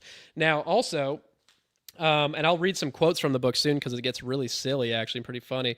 But nobody has ever, that I can find anywhere, recovered a memory of an intermission life memory of them going to visit their mom as a spirit baby and being excited to, I don't know what the point of it is other than to potentially consent harvest as a demon for infiltration of a demon. Because then you go, yeah, I'll have you. You can be my baby. Boom, you're giving them a little bit of access to influence your child there, it seems.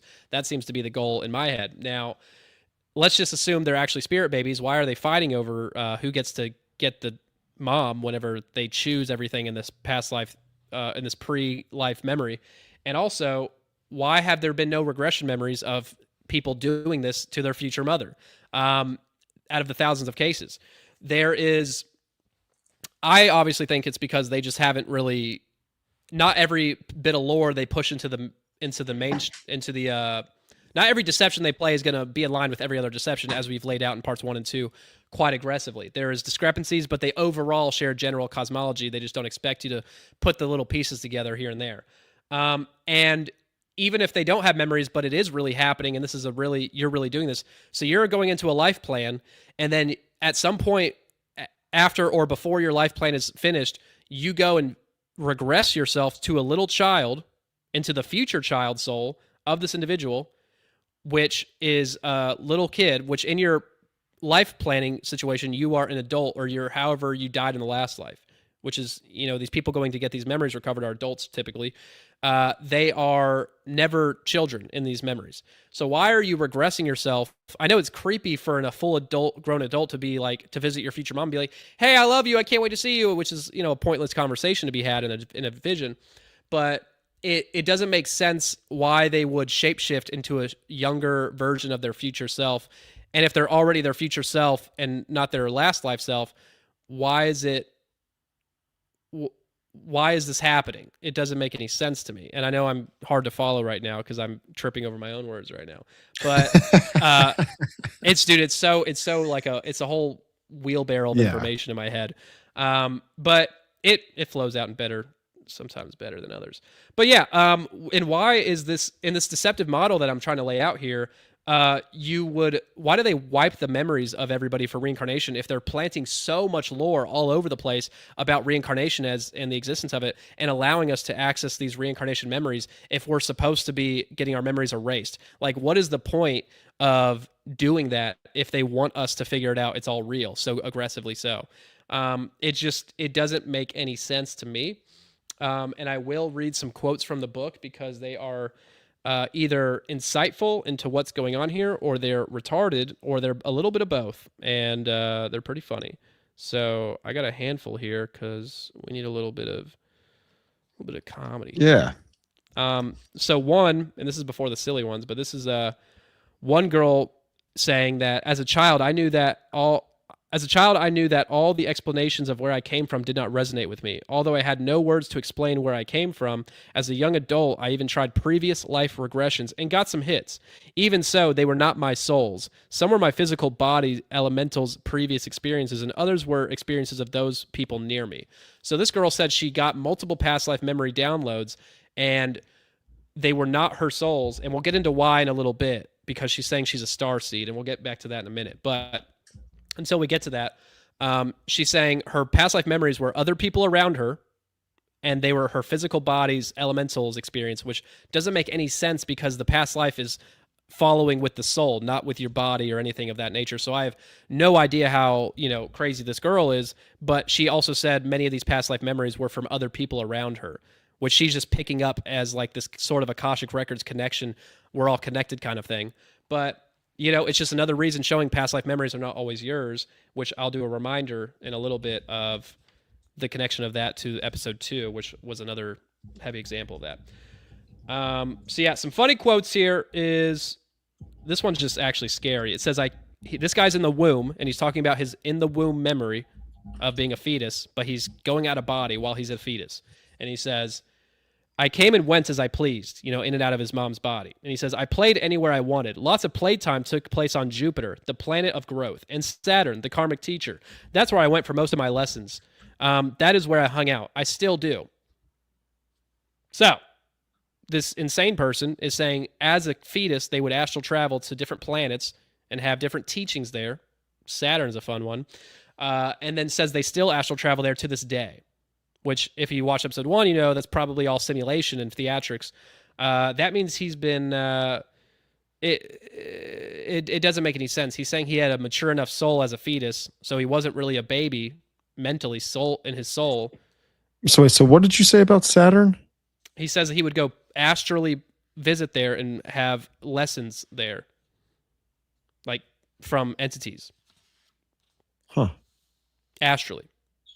As a fetus, but it's a recovered memory. So it's not like, I remember doing that, because how would you remember that even if it was true? He recovered the memory of him astral traveling as a fetus. That's the kind of stuff we're talking about. You have to kind of believe this if you want to take on everything else, it seems. He also, You got something? No, I only asked that because I'm looking at the Great Awakening map and it says Council of Saturn, Time Bubble, Sensory, ET Meeting Zone, Super Oh, Federation. oh, and it aligns with the whole soul fragment trafficking of Dan Duvall's work, which he says they traffic to the rings of Saturn, Yeah. to alien bases out there and mining operations off planet and stuff, which is a direct connection to secret space program lore, which we're getting to in a bit. So so from that book Cosmic Cradle by Elizabeth Carmen, here's some crazy quotes that are interesting. One is rebirth planning was like watching a thriller movie, which is, more visions going on inside this vision. It's very elaborate.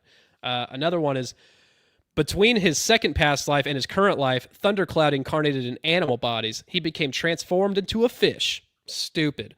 And funny because so stupid. no, it's so dumb. No, I know, and it's because it's going against Buddhism and Hinduism, where it teaches a sequential thing. You don't downgrade to a fish and then go back up, but in some people's teachings, you do. Now, also, it says, oh, this one's fun. The woman concluded the spirit child seeking a mother paddled a spirit canoe upriver. The spirit child saw me and entered my womb. That's why I'm pregnant. An elder narrating added, white people have a different way. These things happen to black people. Oh my gosh, dude. Yeah, only black people can be impregnated by spirits in a spirit canoe going upriver. Dude, anybody can write a book. You know that? Dude, but these are what people are saying based off spiritual encounters in more third world areas. Keep in mind where things get a little bit more silly. Just saying. These are real quotes and testimonies. Another one is, this one's crazy. Meditation was part of Elsa's daily routine for spiritual growth. On a meditation retreat with thousands of people, unexpected thoughts came up during meditation. Have another baby, have another baby, have another baby, Elsa thought. No, I have enough children. And then they say, you are such a good mother. Have another baby. Have one of us. What a good mother you would make. We want you to be our mother. Come on, have another baby. Have one of us. That is a real quote from the spirit babies coming to this girl in a meditation, in a trance state. After 5 days, the souls began to fade out and said, all right, we're going away. You can't have us. And she thought, oh no, come back. I will have one. That was a great sales technique. That's the end of the quote. That's what they say. So these spirit babies, multiple come up and say, hey, have one of us, have one of us, have one of us. And she's like, no, I'm good. I'm a mom. And then eventually they trick her into agreeing.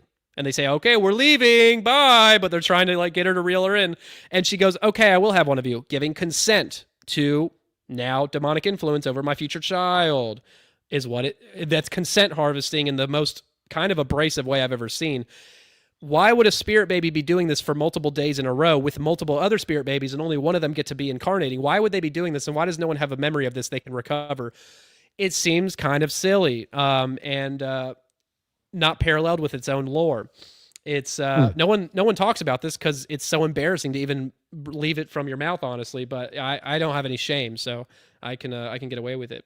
Now, here's another insane one. A Vietnamese man who refused to drink the spiritual soup of amnesia in the before-birth world surreptitiously slipped it to his dog instead. What the hell are you talking about? That is insinuating that you can avoid erasing your memory by not drinking the memory erasure soup in the spirit realm. And he gave it to his dog who died with him and went to the spirit realm with him. And his dog was a dog in the spirit realm. And what? Like what is happening here? There's the amount of insinuations you can make from that statement is insane. This one's crazy. I made pennyroyal tea to abort the baby. As I was about to drink the tea, a loud raging voice said, "No!" I spilled the tea. The voice explained, "I am coming to the planet, and you are the vehicle I must come through." A spirit baby said that. And then she said, "Okay, I will be the vehicle for you." Are you seeing a pattern here? Are you seeing anything weird happen? It's a little weird for a spirit baby to be having this interaction. And it seems to have a much more like adult understanding of what needs to happen here, and not like a child. Right, not like a child, yeah. Yeah. Another one. They suited him because they were clean, kept their camps swept up, and sent their women off a long way to menstruate. I just included that because it made me laugh. Let's. I had to do it. I'm sorry. And there's one more, and this one's just funny, actually. He was crazy drunk when I met him. Dave date raped me when I was 14. I didn't. This is not funny. I'm sorry. I didn't want to be with him, except he enticed me with cigarettes and money. I was born with an addiction because my mother had smoked 2 packs per day during my womb time. Besides, smoking was cool. Everyone was doing it. I'm sorry I had to do that. I just made me laugh. It's just a crazy flow of sentences that you would never see anywhere else ever. So, Yeah. yeah, it's bananas. Sorry, audience who's more wholesome than I. Let's see. We got more. I'm not done. I hope that's babies, okay, bro. These babies are wild, bro. It's so weird, man. These babies are wild. I've never heard anybody talk about it ever, dude. And there's Catherine said, there's a whole "Punt book the on baby." Kick the baby. It's like Baby Ike in South Park. Yeah. Good reference. Good reference. Yeah. We got more though. This is where it gets a little bit more still outlandish as hell. There's a book that never heard anybody talk about ever. I've heard it referenced by Jason Giorgiani once. He just didn't use the name, but I knew he was talking about this book, and he uses it as evidence of like a real future prophetic vision of the future. And, Jason Giorgiani, as you know, I think is a dumb retard, and he's very mean to me. Otherwise, I would be nicer and more respectful here. But Is he really? He's a very intelligent wordsmith and great writer. I love his books as far as a reading experience goes. But he's packed full of demons for sure. He's doing their bidding, and he's claimed to have some interesting spiritual experiences, which instigated some of these things. But what do I know? I hope you come after me and sue me, Jason. Do it. I dare you. There he is. Yeah, he's a smart guy. He's just actual retard at the same time. So I'm shit talking so hard right now. No, you're good, because me and Andrew from 6G, we're gonna play a episode, like a 24-minute clip that him and Jesse Michaels did together about controlled opposition, Epstein, Atlantis. Yeah, we're gonna pick that apart together. Oh, please do. Yeah. I mean, he is a smart guy. Oh yeah, he is. He cherry picks whatever he wants to push his narrative, and he ignores so much data. And I brought up the whole vision control thing to him one time in a space, and he like totally didn't even want to hear any of the evidence for it. He was like, "No, that's stupid. I won't even entertain it." And I'm like, I think the demon that's possessing you knows that this is a real deal, and you got to get me off the screen real quick. So that's what my ego tells me. That's what my ego's telling me right now. What do I know? Right. But yeah, we have a book that I'm pretty sure he referenced one time. No other book like this exists, and he referenced this exact conversation, which we're about to talk about. And I'm gonna tell you it's all fake and gay as the rest of this stuff, but it's Mass Dreams of the Future by Chet B. Snow and Helen Wambach, a more popular regression therapist. And they did this work together in the 80s, from 83 to 89, I believe, or 80 to 85, and the book came out a few years later. And that was better. So nice. They did it wasn't bad. Not my best work. So Mass Dreams of the Future is a collection of future life memories, not past life memories. Same idea, but in the future. It's like past life, but future. It's a collection of them. Now, it's really interesting in the data here. You got to follow me for a minute. Now, before we get to the data, I'll say that the first chapter of this book is the author Chet B. Snow's future memory, not a future life, but his current life, and he's reliving a memory from 2000. And this is in 85. So it's 15 years into the future, and it basically shows the world is in chaos by that point, and there's no grid down, or there's a grid down, and he's telepathically connecting people together and like doing like missions to he's a hero. He's like a real spiritual leader, and he's teaching people telepathic stuff, and he's getting resources via telepathy, like radios, contacting alien species for help. He is part of this commune doing all this great work, spiritual stuff. He's a leader. And that happened in 2000, so I don't remember if that really happened, but it didn't seem to take place. He remembers his death and all these things, and it's so nice, and he has this very vivid, detailed memory. So that obviously was full of crap and didn't happen. But the rest of this book is collection of other people. Now, they surveyed 2,500 people for this future life memory stuff. They did past life memories on everybody, and then they asked each one of them at the end, okay, check if you have a future life in the year 2100 and the year 2300, or within those range. They looked within those years specifically for everybody. And they didn't, nobody's talking to each other, sharing their data, but they're saying very similar things. They're getting very similar specific data, which means it must be true, right?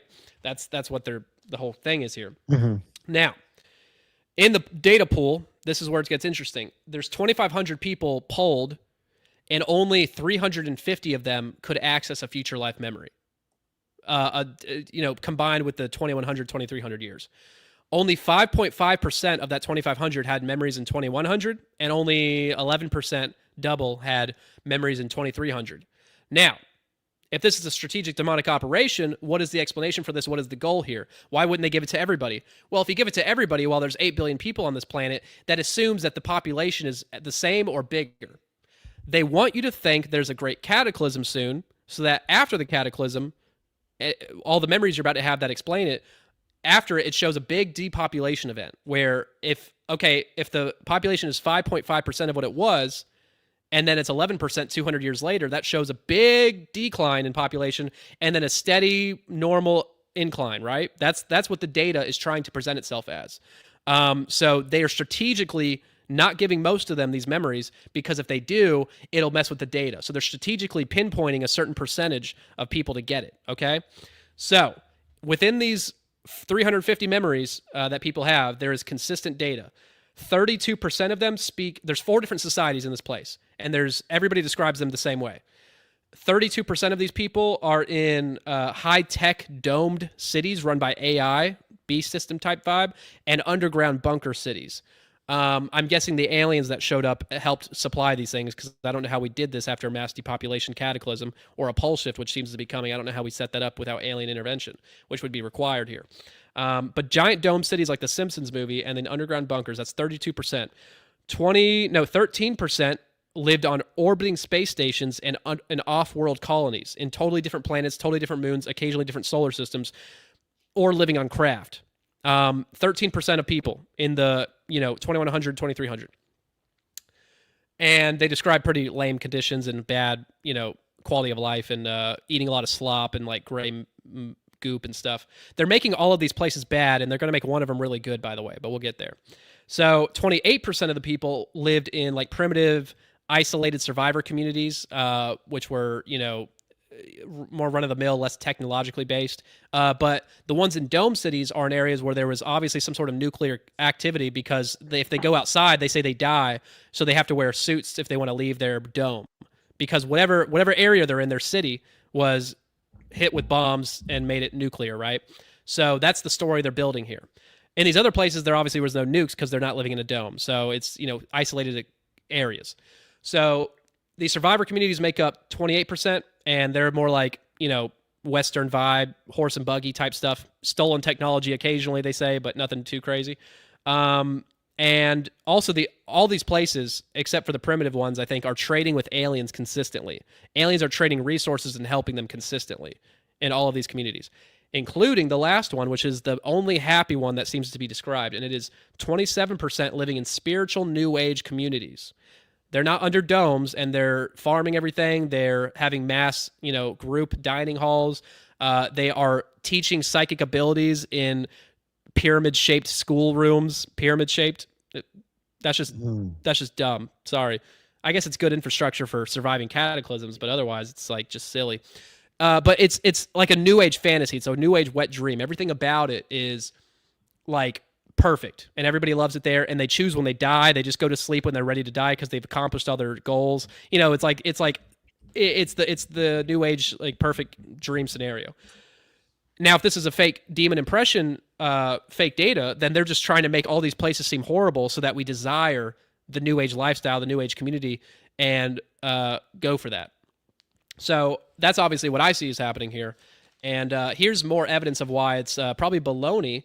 And that is that there's this one section they call Seeing Through Another's Eyes. And they talk about how, yes, only 350 out of the 2,500 could access future life memories. But they say that not all of them, but a lot of people, which they're not including in that number, they got additional data from people accessing memories of other people. So they would say, okay, go to the future in 2300. And if you don't have a life, which they wouldn't find, they'll say, okay, we'll try to look and experience somebody else's life that is not you. And they say, okay, I'll try that. And sometimes it worked. And they would live and see through that person's eyes and get data for them, adding data to the collection without doling out additional population numbers, which is the intended goal. And that is, okay, this is taking forever. We want to feed more data into this to give them more disinformation and make it more clean. and also expand the whole, we're all connected to Akashic records, we can access anything consciously. That's also part of it.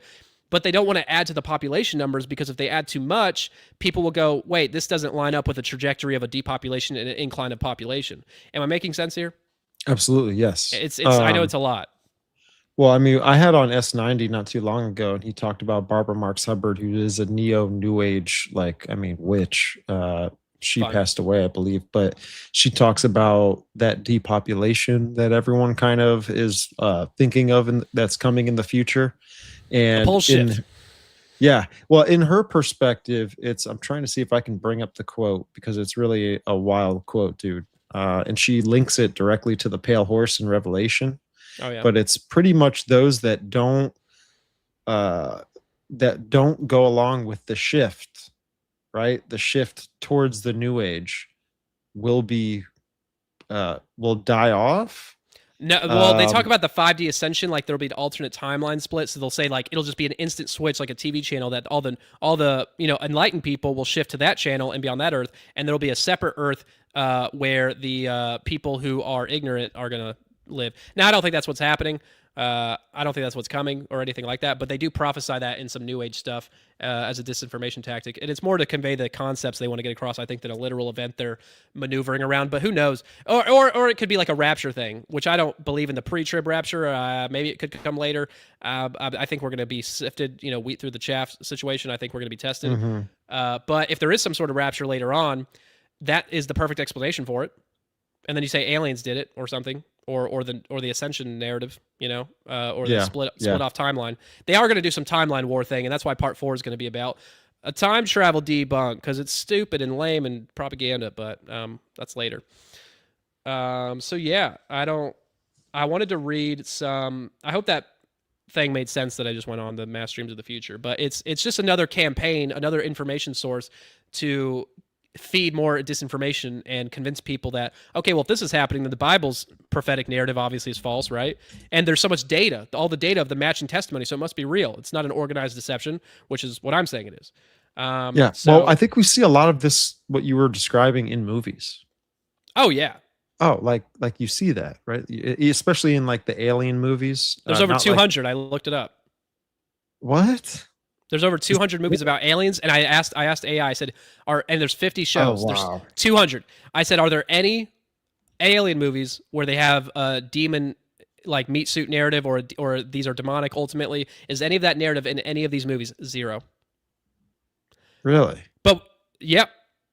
And then people go, oh, well, Hollywood's run by the Jews and by the, which are ultimately, I think it's more of a Nephilim thing than using the word Jew. I think is more accurate, but people hate on me for that. Why does the mainstream narrative and the non-mainstream alternative media that is controlled by Jews, apparently, why are they all wanting you to hate Jews right now? Just ask yourself that. Is that prophetic in the Bible in any way? Is there a reason it's the whole reverse psychology psyops, releasing intel, releasing conspiracies that make you think you thought of it to hate these people. And I'm not saying I promote any pagan people or any non-Yahweh worshipers. I do not. But, I'm not going to hate on an entire race of people ever, unless it's Nephilim. Right. No, I hear you. I hear you. In this movie Elysium, though, I'll throw this out there, but basically, like, this is kind of how the world is on Classic. Earth. Right. And then the elite go and they live on this space station that is a great representation of Venus, because it's got the 5-pointed star in it, and that has a connection with Venus and the 8-year cycle. Yeah. And Ishtar and all this other kind of stuff. But yeah, they live out there, and they've got all of these, they got it's like a Garden of Eden. It's like a utopia kind of type deal. Oh yeah. Interesting. Yeah, these big budgets, man. Who's providing them? I wonder if they have a narrative at play. That's crazy. I know, right? So I wanted to read another list of bonus goofy quotes from that book, Mass Dreams of the Future, because you'll see how retarded these people are and what's going on here, going along with everything I just said, which is already sus. One quote is, nearly 60% of those participating in her research workshops reported that they had been ahead of her questions while in the light trance state. It soon became obvious that once in the dreaming mind, as she called it, many people could bypass the linear aspects of time and memory. This would seem... So what they're saying there is that these people, when they're prompted and they're asked, like, okay, now move to the year 2100, what's your life? And then they ask, and then when they prompt, okay, where are you living? Then a vision will shift to their living quarters at a certain time, or shift to your birthday of this year, and it'll shift to what they're doing for their birthday. Like, when they prompt it, it'll happen. But whenever they're prompting them, sometimes they will be a half second or 2 seconds ahead before that. Now, how would this be able to happen? Oh, well, consciousness is infinite. We're all connected. The future is spoken for. We already know what's going to happen. That's what they think. What I'm saying is these demons are reading your mind before you ask the question and getting ahead of it on purpose because they're instant with their hive mind, and they're trying to create this idea of this consciousness connection going on here, which is the alternative explanation on my end, I would suppose. So there's also this quote that says, most of these get-togethers seem to have been positive occasions, with the aliens providing advanced technical knowledge or spiritual wisdom, like they tend to do. One report from 2100 AD mentioned contact with humanoids from the planet in this Pleiades star system. So they're pushing the Pleiades stuff like everybody else does. So it's on par. Another quote is, in deeper levels of trance, the subject even takes on the emotional reactions of this alter ego to such an extent that he maybe temporarily lose awareness of his current identity. Oh, you mean deeper trance state allowing possession for this entity to take over? That could be the other thing happening. You have a routine of regular daily meditation, renewing contact with one's immortal soul and spiritual guides, practicing tolerance. So that's what they're about. Anyone can discover they are a star person. Star seeds, we're about to get there. Let's see. Yay. Yeah, right. Thank you. You're so supportive. Thank you. 51% reported using some kind of universal credit system based on one's signature or handprint instead of money. Is this some sort of mark of the beast normalization? What the hell are you saying, bro? That seems to be what they're talking about. Oh, this one's good. A man living on a space colony named Gaylord. Nice. Nice. Great choice. That's beautiful. They're just messing with us, bro. Walkins is their word for a possessing entity. Walkins are by no means limited to extraterrestrial spirits. They have voluntarily taken over adult human bodies with full consent of their former soul inhabitants to help humanity make a critical transition. So, yeah, I'll allow you to possess me because Earth needs the help, and I'm retarded. I can't help the Earth in any way, but you can as a star or as an extraterrestrial spirit. Totally not a demon trying to trick me into hijacking my body. That doesn't make sense. Right. The youngest reported dying as a young man at age 25 in a fiery crash between two spaceships off the planet Xenon in 2340 AD. Xenon, okay, yeah, that's a good name for a planet. I believe you. A UFO experience can be both physical and psychic. It is also usually deliberately educational. Is this propaganda from demons telling you abductions are actually educational? Who else has been saying that, and how else can we figure out that that's full of crap? Because any testimony from any abductee who's not totally brainwashed is going to tell you quite different things. But this seems like propaganda to me, does it not? What else we got? Unable to detect any visible secondary sex characteristics, such as breasts, he reported that he felt his body was essentially androgynous. Gender didn't seem to matter very much. Very Baphomet of you, book I'm reading. This is quite on the nose with the whole gender fluid garbage. Right. It's fitting. It's checking a lot of boxes for me right now in my pattern recognition disorder. Many reports coming from individuals contacted by a group loosely known as the Space Brothers or the Ashtar Command. I thought the Ashtar Command was like the most shit-on version of these channeled entities. I thought it was like the most made fun of like baloney group, and now they're still. This is the 80s, keep in mind. This is before it got really, totally roasted, but these are the terms and the groups they're naming. The same ones that we have been making fun of for a while now. Oh, this one's crazy.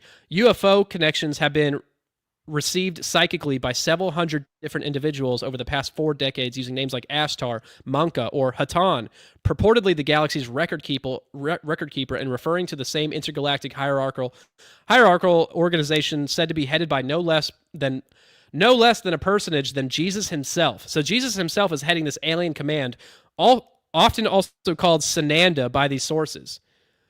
I've never heard Sananda as Jesus, but they're changing the name of Jesus, so pray to Sananda now. Yeah, that's the Pleiades Nordics white hat dudes that are going to save us. The Ashtar Command, but they look like they're sexy Germans like myself. Yeah. Well, just kind of keep your image in your head with this, and then I'm gonna type in Alice Bailey's Sanat Kumara, That which looks she like the said. same Ken doll. Like I was just talking about this last show. Sanat Kumara is the lord of this world, according to Alice Bailey, and he is the head of the Earth's spiritual hierarchy. Can't think of your own title, dang. I know. Well, we know who the lord of this world is, right? Biblically, it's kind of funny. Yeah, that's what I'm Yeah, saying. They're very on the nose. I'm almost done with the bonus goofy quotes, Okay. I promise. I got a Yeah. few more. Yeah, you're good. They're an advanced guard in this group known as Lightworkers is currently being prepared by UFO and other spiritual contacts. They will assist Ashtar and his intergalactic fleet by shepherding those still unawakened but spiritually developed individuals to safe havens where the pickups can occur.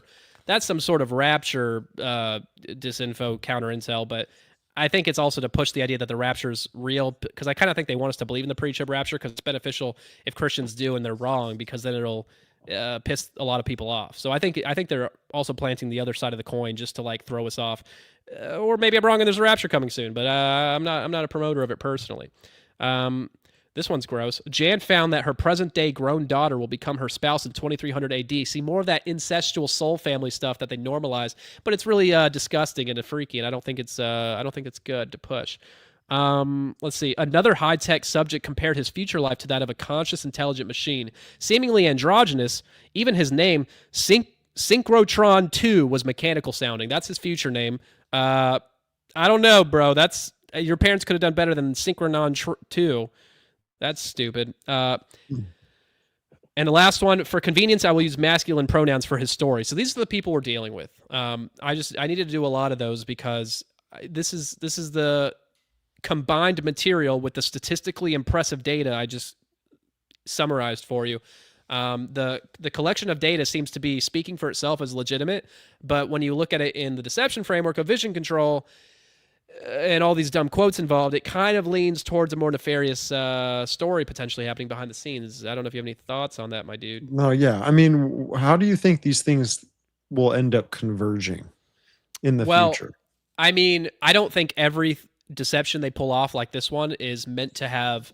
I don't think every future prophetic thing they say is meant to have its own thing playing out specifically. I think a lot of it, the stuff they talk about a lot, like they talk about this 5D ascension where there might be, like channeled material talks about someday some solar flash will awaken our psychic abilities all at once and it'll help us ascend. I think that might be a biblical. Yeah, I did just say that, yeah. That's crazy. Well, I mean, that's like, I do you think know the that might Great be a thing. Awakening map? Because you're saying everything that's on the Great Awakening map. Dude. Sorry, I swear. I'm brainwashed by the Great Awakening map. I swear. I mean, well, it's funny because I kind of know it, and I'm like, dude, everything. Great solar flash. There you go. Yeah, like that's prophesied and channeled stuff, and I think it's getting ahead of a real thing that might happen, but giving their spin on it. It might not happen, but or Jamie Walden talks about a technological frequency technology that will be put on us at one time, and it might be time during a solar flash. Who knows? To where we might think it's that activated us, but really it's technology, or the technology story that he's getting from his skiff contacts, which I don't really trust, might be the cover up for the solar flash. I don't know. Like or they're just causing confusion. It's all connected though. Like there is a story that's being told different ways with different outcomes. I don't think every prophecy they tell is going to happen in some format, but I think the bigger ones that are more talked about might have some real legs to them for a reason, and they're getting ahead of it with disinformation to manipulate people in advance. You know what I'm saying? Yeah. No doubt, man. No doubt. Yeah, you mentioned Jamie. I don't know. I think he's upset at me, but I love him. But I might just be making assumptions that I don't need to make. We love you, Jamie. The only negative thing I have to say about him, which is very little, is that he might be a little too trusting of his skiff contacts, and I don't think he trusts them completely at all. He's smarter than that, but I wouldn't trust every word I hear from those people because he could be a conduit for disinformation that way. Otherwise, he's an angel from heaven, and I listen to him a lot. I think he's great. His discernment's great, but we're all flawed in discernment. As good as my discernment is, I'm still going to get tricked by something, I imagine. Or not. Let's see how my track record goes this next year. Yeah. We'll see. So now we're on star seeds, and I'll give a quick summary for whoever's not aware by now. Star seeds are basically single incarnation souls that come here for one life. They're not reincarnating. They are deployed from an extraterrestrial planet sometimes to help, or coming from source directly as like a split off little fragment of source. or they can be deployments from your higher. There's a whole bunch of layers to it that I don't want to say wrong, but usually it's from an alien planet, and you're coming here to help us to raise our vibrations. So this started apparently, according to Dolores Cannon's work, which does thousands of these cases, by talking to the higher selves of people through her QHT method of accessing the higher self and channeling it. These higher selves tell us that these people are starseeds, and they came here to raise the vibration. Now, I'm going to read a quote really quick before I continue that is pretty insightful. It's from Dolores Cannon's work, and she says, the second wave, the first wave was in like the 40s, 50s, and the second wave was like, I think, 60s, 70s, 80s, and the third wave is like 90s or 2000s onward. So it started in the 40s, World War II. And it says the second wave is now in their late 20s and 30s. They have made the transition to life on Earth much more easily than the first wave. The second wave souls tend to be behind the scenes, often on their own, and creating little or no karma. In the sessions I conduct as a hypnotist, they have been described as antennas that unconsciously channel energy onto the Earth. They do not have to do anything. They just have to be. Their energy affects everyone they come in contact with. Their paradox is that they are supposed to be sharing their energy, but they don't really like being around people. So they're telling you, just existing and coming to incarnate here as a starseed is plenty and more than enough. You don't have to do anything. And they actually encourage that you stay solo because, one, they're trying to isolate you from the world and make you go crazy by just reading a bunch of psychic and channeled stuff. That's part of it. But two, it's giving you a pass to do whatever, not improve yourself. It's giving you a free pass to do. You can do whatever you want, just exist. You don't have to morally progress. It's the ultimate inversion. It's saying you don't have to do anything. Instead of, you have to work and refine yourself to be the man God wants you to be, So there's these three waves since the 40s, and each one has a little bit easier time adjusting than the last.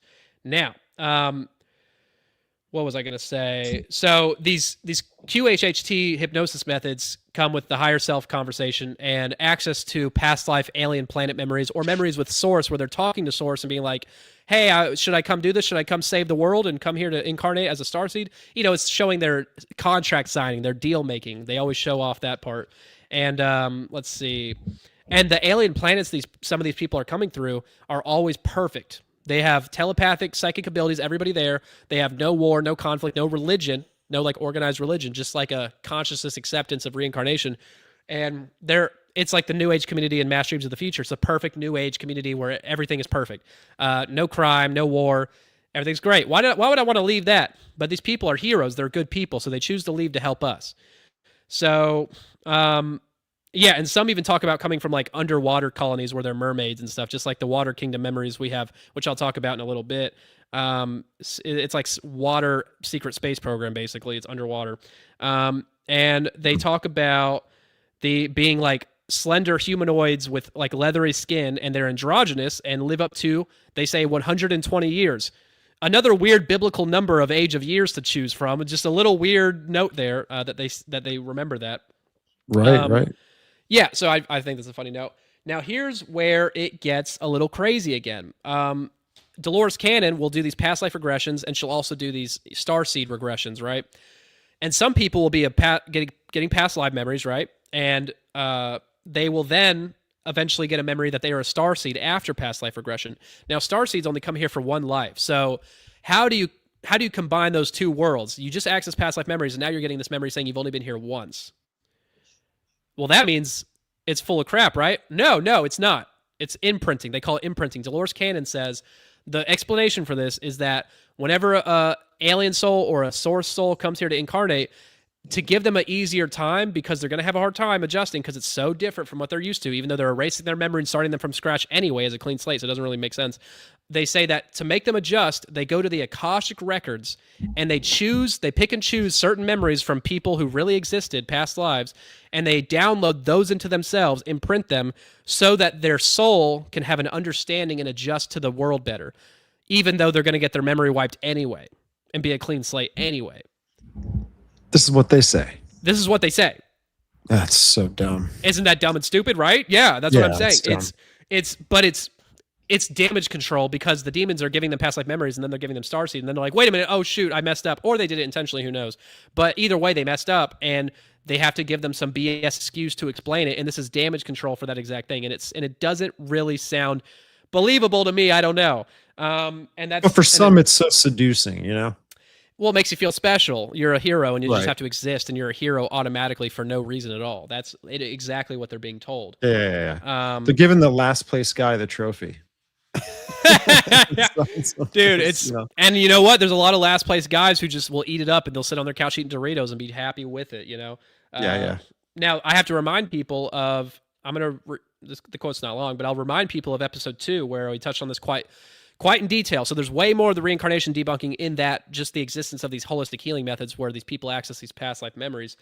So watch part 2 if you have not. And in that, I talk about how William James Baldwin, the spirit releasement therapist, author of the manual, he says, and I quote, "When a client discovers a disturbing memory, it can be a past life personality, though just as often it is the traumatic death of an attached entity." So he tells you that often your past life memories you relive in past life regression will be actually belonging to your ghost attached to you. Not a demon fabricating it, but a ghost and his actual memories, and he's reliving his life. But it's so powerful for the both of you that you remember it like it's your own, and you think it's your own unless you're told otherwise.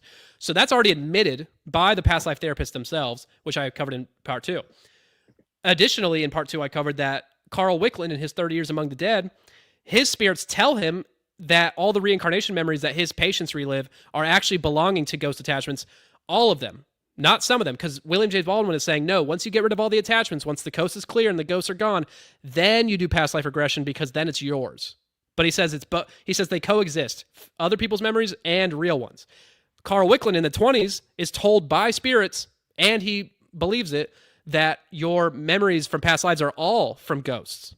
All of them. So if you relive a past life memory, the person that ghost is attached to you right now. Now, there's a lot of reasons that doesn't make sense. A lot. But I'm just going to give you the summary because I covered it in part 2. So that's already admitted in the lore, and they don't really coincide very well at all. So, and then you add the imprinting thing. It's just too many people taking other people's memories, admittedly taking other people's memories. So we need to remember that when you think about the children who aren't doing these practices, they're still open. They're still open, and being open just means being in a trance state while you have no spiritual protection and probably have parents or yourself involved in occult practice of some kind, or some desire to know who you were, some desire to involve yourself in reincarnation information. I hope I'm making sense. I gotta chill for a second. I feel like. Yeah. No, you're good. I mean, in your book, where would you say like all of this is generally located where we're at? What I was just talking about, the healing stuff and the, spirit releasement therapy, that's all chapter 3, spirit releasement shenanigans. And chapter 5 is what we're covering mostly today, which is the reincarnation lore. Almost everything I'm saying today, pretty much all of it, is in chapter 5, which I call What Incarnation? Which is double. It's a double entendre because it's like what incarnation, like reincarnation, but it's also like what incarnation, and so it's a double entendre. It's very clever. Clap for me, please, if you want. But Yeah. No, that's awesome, man. That's awesome. That's hilarious, actually. You got to say it with the accent, though. Oh yeah, I was joking, but that's great. Soundboard, hell yeah. I just like hearing the soundboard. But yeah, man, it's just all over the place, and it's so admittedly deceptive at times that it's like you have to combine it in a presentation like this to really understand how many mental gymnastics you have to do to believe all this. And if reincarnation is real, and if the children's memories are real, then why are they putting so many fake memories in regression patients to convince you it's real if it's true? Why do they want to lie to you to make you convince you of something that's true? Right. Like why would they do that? It doesn't. Right. If it's real and they're benevolent spirits and they're lying to you to make you believe a truth, it doesn't make any sense, logically speaking. So, how popular do you think all of this stuff is? The details of what I'm laying out here are. Like if I go walk into a business, how many people in the business out of 100 would most likely be into this kind of stuff? Probably less than 1. Now, a lot of those people would be, okay, New Agers and Gnostics and all that stuff, they're generally into this stuff, but in a light casual way. A handful of them are deep into it, but most people are light casual believers. These light casual believers will read 1, 2, 3 books tops on this stuff and not dissect it and not cross-examine it. I'm going off of like 90 of these sources of the New Age Gnostic realm of different areas of information. That's how many I'm dissecting for cross-examination here. And most people aren't reading the details or paying attention to these little details that I'm shining a light on, the nooks and crannies of it, showing the more obviously false aspects. So the details, most New Agers won't know about this, but it's in their lore. So they can find out, and they'll find a way to believe it if they look into it. But if they cross-examine things like I am doing, then they will have a hard time seeing how it's not elaborately deceptive from spirits who are lying to you. Which, who talks about lying spirits? I don't know. I feel like somebody does. Yeah. So where are we at now? Okay, we're at the crazy stuff. It's going to get even crazier from here on out. We're on secret space program lore, which I need to do a little bit background what it is and some of the crazy things that they all push. And this is coming from, I would say, a few dozen whistleblowers in interviews, which I've watched over probably 80 or 100 hours of interviews with these guys, a dozen plus of them. It's too much. It's a lot. And I've read a few books, Tony Rodriguez books, and somebody else's, I forgot their name, and I've listened to a lot of interviews, and I've cross-examined the lore. Okay, so a couple things you need to know about it. If you don't know what secret space program lore is, it's relatively underground, but it's some of the craziest stuff out there. It is recovered memories, which may or may not be fake, recovered memories that people who were in, government black projects will claim to remember being part of this black project that began in around the 60s probably, and it is a offshoot, it is a breakaway civilization of groups like Northrop Grumman, Lockheed Martin, and it's like operated by them apparently, and black projects and stuff that they're involved with, and they are using time travel and time traveling people who are hired or forced into the work. Often people are forced into it. They are then time traveled to a future timeline, into the future always. Sometimes in the past, I think, but into the future, and they do space work with aliens in conjunction with usually Nordics, the good guys, usually, but sometimes in other groups. And they deal with all sorts of different planets. They work in mining colonies off planet sometimes, and they're mining and they're slaves. They usually all have a really traumatic, terrible time. It's usually not good. They serve 20 years typically. That is the average. On like Mars bases, asteroid mining colonies, like I said, like Ceres colonies, interstellar craft, various installations over the solar system or beyond the solar system. And they're just doing like space, Star Wars, Star Trek type work or slavery for mining resources. Now, we'll get into more details of that in a minute, but after it's over, when the 20 years are up, they are age regressed 20 years or however long they were gone in their body. Not in a clone body. They're age regressed in their body with technology, because we can regress ages, celebrities, whatever. That might be a thing. I don't think so. And they are time traveled back to 15 minutes after they left. So they go into this facility, they go into a little tube, a little chamber, and then they come out and boom, they returned after time traveling 20 years. Or they went into a chamber, put them into a trance state with frequencies and maybe drugs, and then they impress them with all these download of information. I don't think they get the memories instantly because they don't remember them instantly. It comes back over time. But they sign a ton of contracts before they do this whole mission. They sign hours worth of contracts. Hours. And they don't read it. They don't read it, and they sign for hours. So they're giving away tons of literal consent. They're going into a chamber. They come out 15 minutes later and say, I just lived 20 years. They don't remember any of it because they got their memory wiped. Apparently they come back with memories, but after they come out the chamber, they got to wipe their memory in another chair. So, but they're discombobulated. So what I think is happening here is they're going into this chamber, they're put into a trance state with the chamber, maybe drugs, I don't know. And then a demon is impressing so many loose ends of feelings and impressions and unexplained things. They're feeling a lot. They're feeling crazy. They're feeling like they just experienced a lot, but they don't know what it is. They just know it was crazy. I think it's just leaving impressions with them that are going to be answered in the future, because these memories come back over time via meditation, regression, trance states, dreams, dream encounter visions where they remember. This is how the memories come back, just like all these other things. The same mechanism, okay? And they are... So you got to believe in time travel, which I'm going to debunk in part 4. Sorry, we're not there yet. You got to believe in age regression technology, which maybe is possible, but I don't think so. I think we have cloning, but that's probably where it peaks. And you have to believe that they do this all cleanly with government operatives. Now, I don't buy it, and I want to tell you a few more things about this SSP lore that shows just how crazy it is, okay? So here's some of the things that they all talk about, or most of them we'll mention. They talk about this interplanetary corporate conglomerate, the ICC. I believe that name. That sounds like a real name, which is a breakaway consortium of Boeing and Lockheed-type companies, and they abduct humans for slave trade, and slave trade with hundreds, they say hundreds of ET species. I didn't know there was that many. I thought it was Greys, Mantis, Reptilians, and Nordics, and maybe someone else. But that's like it. Ah! Ah! No way, bro. I'm hitting all of them. Okay, it's SSP. Okay, that makes sense. Oh, dude. Oh, they have. Let's see if they have. Oh my God. Tell me if they have this. I'm gonna bring it up in a second. Do they have this? Okay, they also talk about ultra-terrestrials who have established in the last few decades a giant barrier or shield around the solar system, a force field around the entire solar system to prevent any alien reinforcements from entering or leaving the solar system, giving humanity a fair chance to fight off the enforcements that are currently here in the solar system. They all talk about this. They say ultra-terrestrials. Is there anything about that in there I need to see? There's a Air Force Special Operations Command. There's the Mayan Breakaway Group, Global Galactic League of Nations, MILAB, which is my Oh, lab. we're getting on my labs in a minute. 20 and back, USAP, time travel. They don't have the barrier around the solar system? That's big, man. How do they not have that? It might be a part of one of these things, right? It might be. Just be. It's tiny letters. It is, yeah.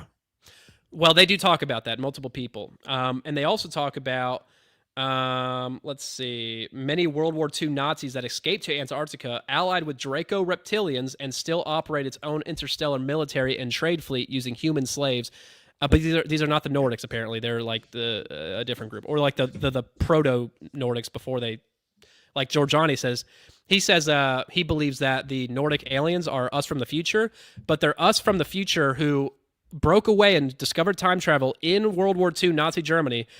A group of them used the technology in World War II to escape during the paperclip time and escaped by traveling into the past to evolve into the future. So they traveled, he said, 250 million years into the past based on psychic data from remote viewers and shit, which is made up. And they traveled, and they create this story with the lore. They traveled back in time, and then they aged 250 million years into the future because they didn't want to affect the timeline, so they traveled into the past, which is kind of stupid. Why wouldn't you travel into the future then if you don't want to affect the timeline?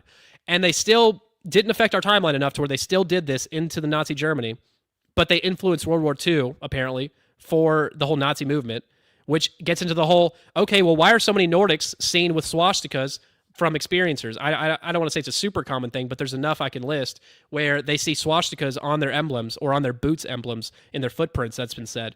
Are they creating the idea that the German-looking Nordics are Nazis and that they are part of World War II and possibly against the Jews? Are the Jews potentially going to be said to be proxies for the Greys and other groups? I don't know. I feel like that's coming. I feel like that's absolutely coming. And they have this whole dichotomy set up between the good and bad already. Well, that goes with what I was saying earlier, too. You know, like those archons in the Gnostic religion are related to the God of the Bible. And that could be traced right back to Judaism. You kind of see what I'm saying?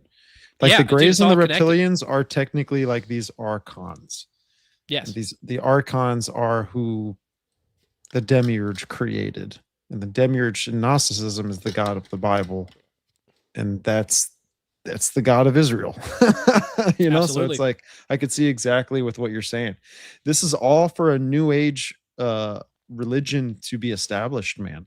Yeah, every single piece of this is for the religion. The government will follow. The world will follow. It's the religion that's going to be the most deceptive thing, I think. Absolutely. And the most important part of all this. Yeah, because your allegiance is ultimately what decides your fate. And if you align with the deception, with the evil, with the make yourself a god type lore, which they're going to push that we are gods in a lot of ways and we can become gods. That's the ultimate, and that's the ultimate Adam and Eve proto deception on a mass scale. So I think that's what the theme is coming. But yeah, wow. And there's one more crazy thing I want to say about the SSP lore, and it's that the moon's insides are a giant central hub called Lunar Operations Command, LOC, that functions as a multinational and diplomatic spaceport with segregated zones for different rival human factions and ET groups. So they're all politely in the same space, but they're sharing the moon. And Giorgiani believes that, the old Nordics that traveled into the past and to the distant past lived on Mars, and that they built up a society on Mars, which was taken over by their AI data collection that increased its mass so much with data that it literally destroyed the planet, and that they came to Earth by creating the moon. They created the moon, and put it here. And that's why it's so precise. Not because God is all powerful and did it, but because the Nordics did it. That's what he teaches based off remote viewing information. I'll cover That's that what more. Jesse Michaels was parroting the other day. That's crazy how it's just all. I hate you, Jesse. I hate you. Dude, He's an op, man. I'm sorry. I want to punch him in the face. I want to beat up his whole family. I'm sorry, I didn't mean that, but I want to give him the business. That's what I want to do. Yeah, I'm not a fan of his at all. No, but, and yeah, Alex Jones was just on his show talking about quantum physics and that you can create things with your mind. And Stephen Greer was hanging out with Alex Jones the other day. I didn't know controlled ops hang out with other controlled ops and push narratives all the time. That's crazy. Who would have thought of that? That's a crazy plan they have. Yeah, man. But we're the skeptics, right? We're the crazy ones, right? Hey, I'm a goofy looking guy. Okay, I'll give him that. Come on, man. Jeez, dude. I'm wearing a midget I just hate shirt. how some people. I hate how some people on X or whoever. I'm not going to. I'm kind of done name dropping. Well, maybe I'll name drop. I won't stop. I know. Well, it's like, people will call out conspiracy theorists, and I consider me and you the topic we're covering is based off of conspiracy, but we know that it's going to be fulfilled because we ultimately know who's behind it. Yeah. And it's kind of like, trying to lead the world into a delusion, right? That God ends up sending them because they choose not to believe and love the truth. But I don't know. They say like we have a sickness, like the way we would call out Alex Jones, Stephen Greer, Jesse Michaels, Giorgiani, and all these people pushing the same exact kind of trend of things, this new age movement, they would call us crazy. But we're not crazy. Like we're actually, I think, at a higher level of discernment, and we accept these things for how they are. It just is what it is. Yeah, man. It's just the truth, man. It just is what it is. Like getting called crazy by that cast of clowns is a badge of honor I'm willing to rep. So I ain't mad about it. All right. If you got no haters, you're doing something wrong. I'm sorry. Got to be a little controversial out here to make it. Yeah. No doubt. I do want to do a little. Gosh, how much time we got, you think? Be honest. I'm chilling. Okay, because I don't need a ton, but I need a little bit more. I want to do a little veer off. 2 hours and 25 minutes. Let's go for 3. I can do this. I can do that. Yeah, I can do that. 3, it'll max out at 3. Okay, cool. Okay, so I want to do one more SSP thing, which is, I wonder if Fringe is still listening, because I did send her this post a while back, but I'm going to reiterate it because I think it's very important. She did an interview on her Doom Room space, which, by the way, I want to be in a Doom Room so bad, but I'll stop begging for a moment and play it cool, like I don't even care that much. So Jason Sands is interviewed in her Doom Room, maybe 2 months ago, 3 months ago, something like that. And he is I'm not saying anything negative about the man. He's a very sweet man, well-intentioned. He's a man of Christ. He's a little bit deceived on the technicals there, believes in real aliens and old Earth and all that. And I don't, but I want to be his friend. He's a good man, but I'm going to say he's deceived because he believes he was in the secret space program, forced into it, by the way, which they threatened him and his family about it. It's very sad.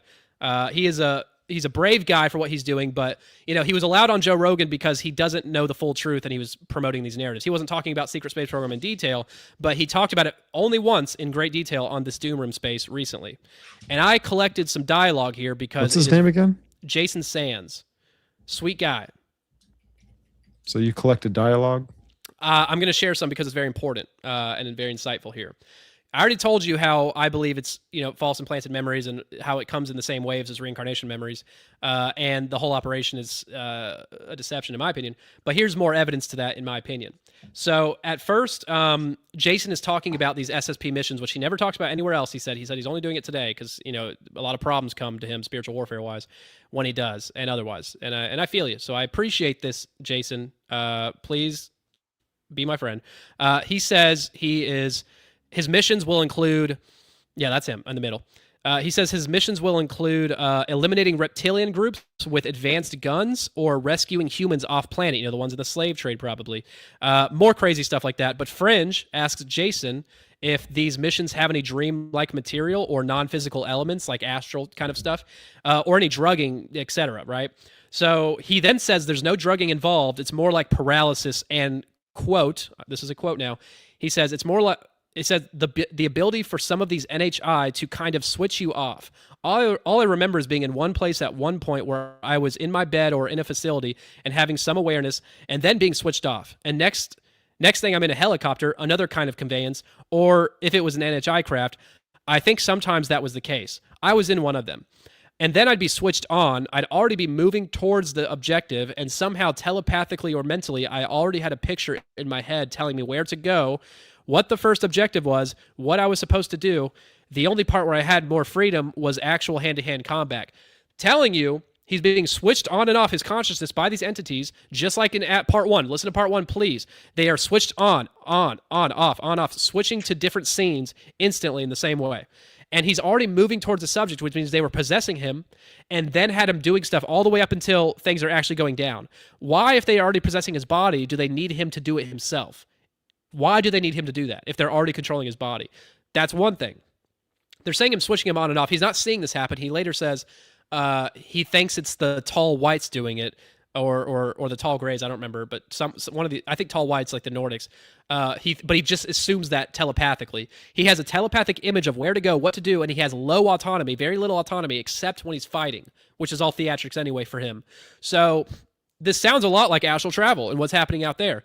Fringe says she's been on similar missions. She does not get into her details about it, which the more details I have here, the more I can make assumptions. But she says she's had similar things. And she's not in the secret space program, but she says the aliens were put her on these missions and put her in bodies of other people and put her in bodies of aliens.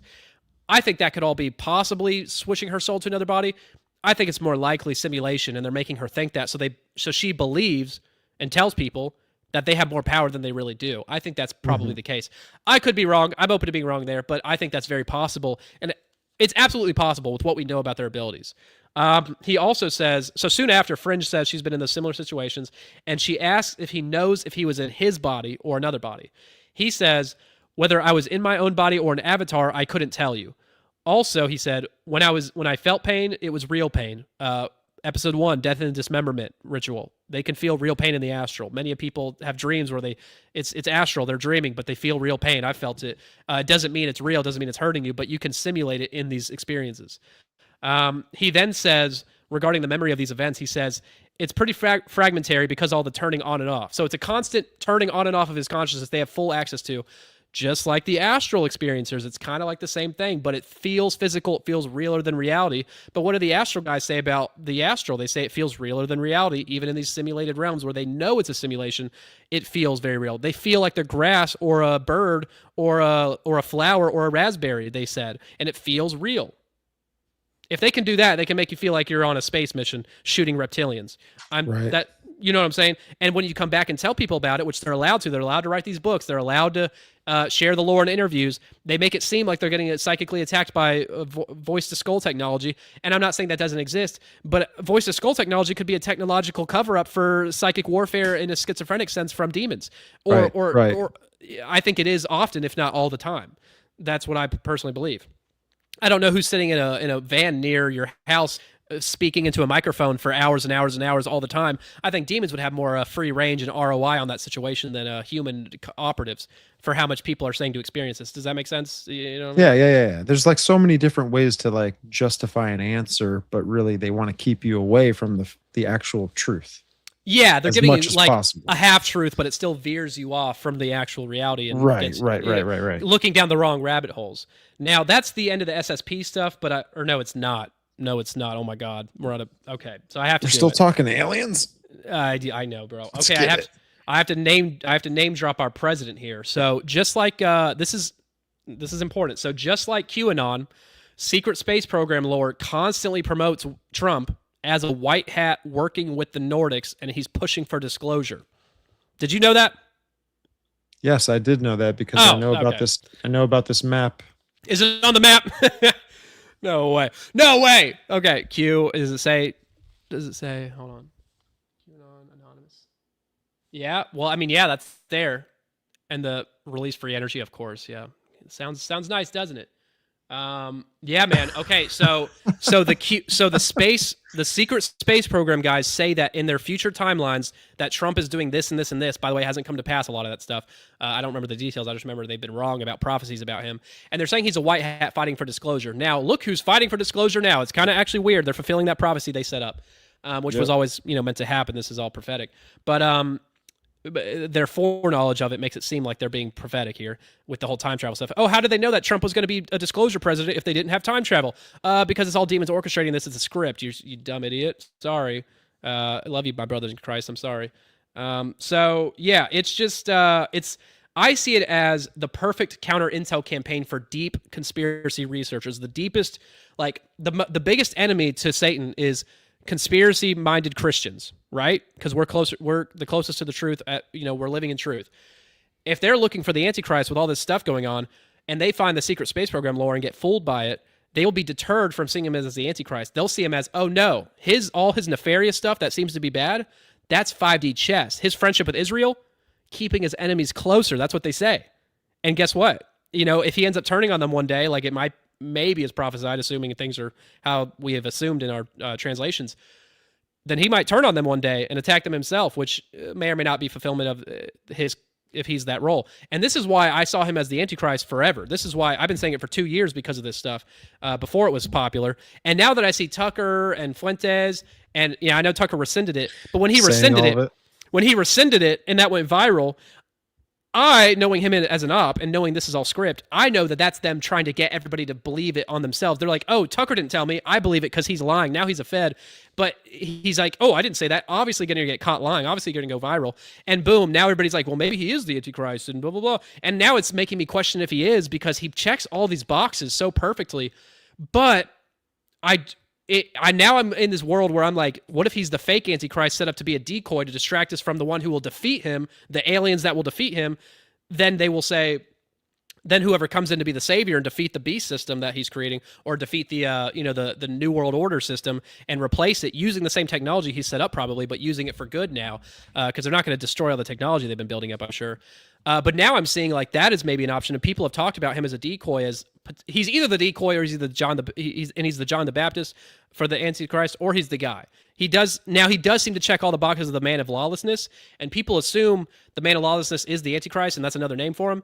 And that seems to be the case, but it's not for sure in the Bible. It is not for sure. It could be two separate guys. So I'm open to that. I don't know, but I have to do that little rant because in my book, I made a whole chapter putting the most evidence I could in the bonus chapter at the end, positioning him as the Antichrist.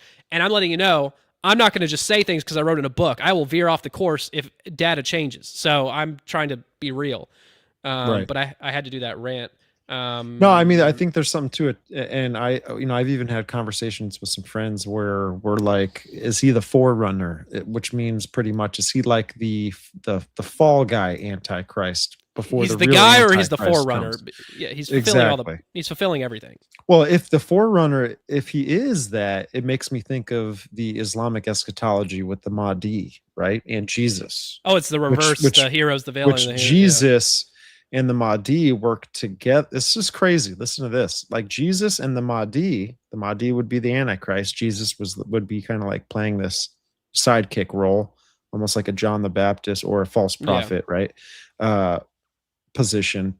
And both of them destroy the Antichrist.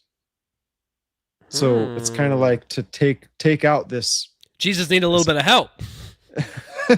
Well, it's like, I don't know, it's weird. And I'm not saying to believe in that, but what I'm saying is the world can look at that and like maybe mimic it in some sort of way. I don't know. I mean, they know the prophecy in advance, so they're going to try to, send us down the wrong avenues by recreating the, fake close enough prophecy, maybe. Mm-hmm.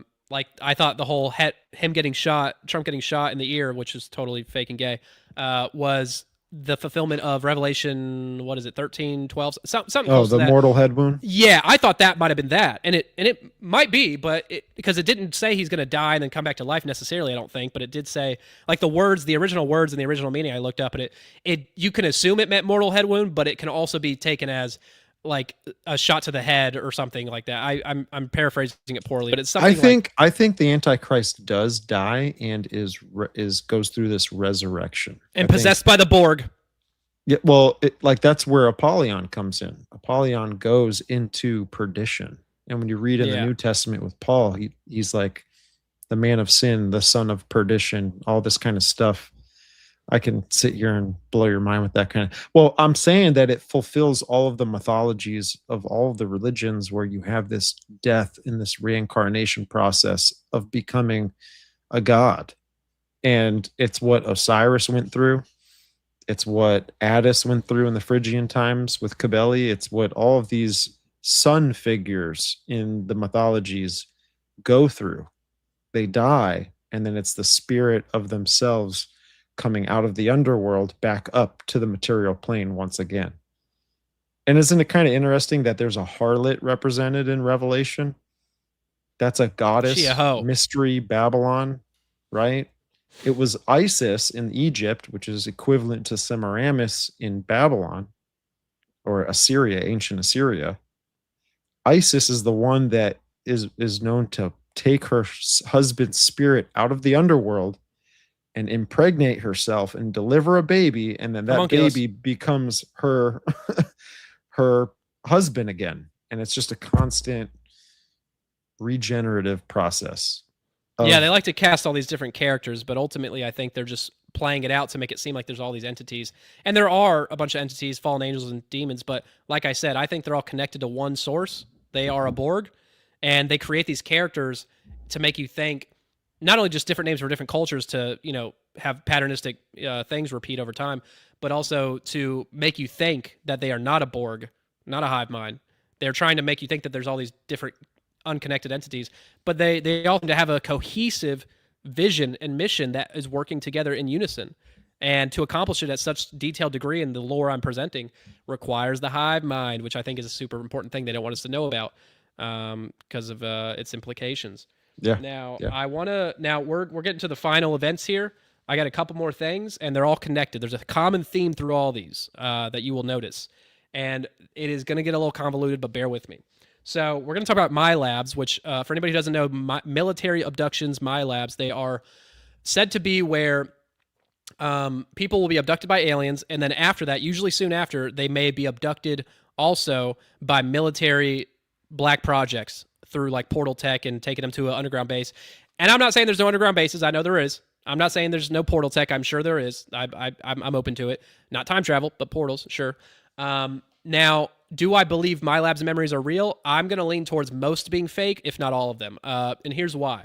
What happens is these military abductions involve humans, and they're working with aliens. And the aliens are obviously in charge here, the demons. They're obviously in charge. This is a very dark project. I don't know if this is like a Severance thing where these people come in and are possessed by their alter / demon to do the work or something, because it's very crazy. But they abduct humans, and then they question them so that they can find out what happened while you were on that ship. Like, they know they were abducted, and they want to get data from the aliens that abducted them. Now, this is assuming that there's multiple factions. If there's not multiple factions and they're all just trying to present that image, then they're putting on a show and theatrics for you to share into the culture. With this memory you're allowed to remember, by the way. If they're questioning you and everybody can erase your memories all the time, why wouldn't they erase your memory of this too? Why do they let you keep it too? People recover them in, divination, regression and stuff, but that's just another avenue for them to plant it. So this is why I think these are questions that they're interrogated of in their collected in the book MyLab's Military Mind Control and Alien Abduction by Helmet and Marion Lammer. These are some of the questions that they are asked in an interrogation room in a military abduction with aliens present, as if the aliens aren't all working together and the humans working for the aliens, as if there's different factions creating that idea, because you need to believe that. It's one question is, what did they show you? Did they mention timelines or bases? Any implants? Timelines. Where have I heard that one before? And bases, it's like, is this really the best way to gather data? You think they're going to be talking? I know they talk about alternate timelines with abductees sometimes, or at least in the fake memories they do to share that lore. But they're not going to share data of where their bases are to a abductee ever, and you wouldn't be able to remember if you were told. So it seems kind of like a dumb question to ask. Let's see, and that's assuming there are multiple factions. Let's see. What did the aliens tell you about their plans for Earth? Or did they give you any messages for the government or world leaders? That's like a corny alien movie from the 40s type dialogue. Like, that doesn't. Why would they tell it to you, and then you be erasing your memory, and then you're going to share it with these people as if like you would already you would already come out and say it if you had messages for the world leaders, or you would, I guess you could hide it, but they say, what did they tell you about their plans for Earth? As if they don't know, as if prophecy is not going to be fulfilled, as if they're not aware of these things. It's putting on a show like everything else, it seems. They say, describe any devices or symbols they showed you. Do you know what they do, or are you aware of any foreign objects in your body from them? Symbols. Okay, what does that have to do with aliens? I thought they were just regular dudes. I didn't know they were all magicians. What? And they're asking, what do they do? Like, I don't know. I don't buy it. Then there's, did they mention any groups or beings, reptilians, Nordics, anything like that? Or what year or place did they say they came from? As if you don't know where these groups are from. First of all, if they're your enemy, I'm sure you have some data of where they're coming from. And if not, what year? They're getting into the timelines thing again, into the time travel, and they're doing a timeline war and planting disinformation of timeline war, which is part 4 material. And the reptilians, Nordics, anything like that, like factions, they're trying to convince you there's multiple factions. I'm telling you, that's a huge deal of this, because if you don't believe in multiple factions, you will not fall for the Great Deception as easily, because it requires multiple factions and believing in them as not as some unified source, because that would easily lead to the demonic explanation very quickly. So yeah, I think they're just world building this vast universe of various factions and races, and they're attempting to solidify the time travel slop, which is coming. That is those questions, and there's more. They're kind of revealing of like, this doesn't seem like an effective way to gather data, and they're doing it to a lot of people. Apparently, a lot of people are getting these memories, and it just seems like a huge investment, and risky investment to portal into someone's room, abduct them, and to portal back, and to not risk getting caught by cameras or any of these things. I'm sure they can scout it out in advance, but like, it's just many things, too much for very little ROI, because it doesn't seem like they get any information out of this that's worthwhile ever. The people are like sloppy and, in a sleepy state and like in a trance state, and they're like, I can't help you, I don't know. It's never worth it. So I don't understand the point other than to create a show for you, and it can be easily done by fake memories. And it's way cheaper than to pull them into a real room just to interrogate them for the theatrics with physical people. You can easily do it through the fake memory implantation, which is what I think is a much easier way to accomplish this, because it's recovered memories. So, or sometimes conscious, I think, but it's there's always a trance state involved. Wake up, boom, I remember this after this dream vision that came to me. Right. Do you see a pattern for me? I don't know. Yeah. No, my thing is this, man. Like, when do you think all of this kind of started? Well, the MyLab stuff, I think. Well, not just that. Just like kind of. When like, was this a hippie age thing, or like when did this? What era did this all kind of? Do you think the demonic realm started really oppressing humanity to create an agenda to Well, I think they've been planning it out for thousands of years, since the flood. And as time progresses, the plans change and solidify into different areas. But I think the idea for the alien deception probably came many hundreds of years ago, I would imagine, based on certain stories I've heard. But I don't think they had the technology ready until recently. I think. Like, do you think this is all just illusion, or do you actually think? Or do I think it's tech, physical tech too? Well, with the way I talk about the vision stuff, it sounds like I could say, oh, it's all visions, and a lot of it probably is, and fake memories. But I've seen too many things that seem to promote the idea of physical, real abductions, and I do believe in them, and I do think they happen. And the hybrid breeding program is a big one. Why would they want us to know about the hybrid? I guess there's reasons to push the hybrid breeding program besides actually needing their bodies. But I think they are actually building out an army for the Armageddon, and to come down to Earth one day in the not too distant future to take control of things. I think they need a physical army to do that. And if they can possess physical bodies, the whole meat suit theory, which I promote, why would they not? They can possess humans. They can possess animals, as we've seen in the Bible with the swine. They can possess altars and soak up energy, loose, whatever you want to call it, or your consent, worship through these means. Why can't they make bodies and possess them and put on a whole deception and a theatric act with aliens? That's what I think is going on. I think these things were genetically altered and modified beginning before the flood, and I think they had tech before the flood. I think they might have had portals and interplanetary stuff before the flood, and that could explain the Mars anomalies we talk about in Cydonia promoting old Earth. I think that could have been before the flood. They didn't have. They had instant access to fallen angel knowledge directly, not indirectly through channeling and through all these deceptions, but they had direct there and Nephilim giants working for them and probably telepathic abilities all over the place to build up this thing faster. I think they had tech faster, and the Earth says they killed everything on the Earth that was on the Earth. Was there anything off the Earth? Was there anything interdimensional that was already off that came back? Very possible. Maybe not, but very possible. Well, yeah, my thing is what if it's all fake? It could be. Well, it could like be. you mentioned, like what if everything you've been talking about in part 1, 2, 3, however, in any kind of way, you've been all over this map, like all over it, And it's all fake visions mostly. and that's what I'm saying. It's now because it's been talked about so much. Not you. I'm not saying you. I'm just saying that they've done so much work on the population through generations that now it's become like real because of like a lore. How now the lore Mythology of it has become modern mythology. Exactly because it's been passed down or talked about for a long time now. I don't know. Like you talked to Sidonia's on here. Yeah, Right now that could all be technically fake generated stuff from back in the day, and they wanted us to like leak it, like, oh no, you caught us. We they do that reverse psychology thing, or it could be real, and they did that before the flood. And there's a lot of reasons to believe that might be the case, but I'm not going to take time to butcher that conversation right now because I do not have it memorized. But I'm a young earther, and I promote all that very heavily based on a hydroplate theory. Brian Nichols' video on YouTube, watch it please.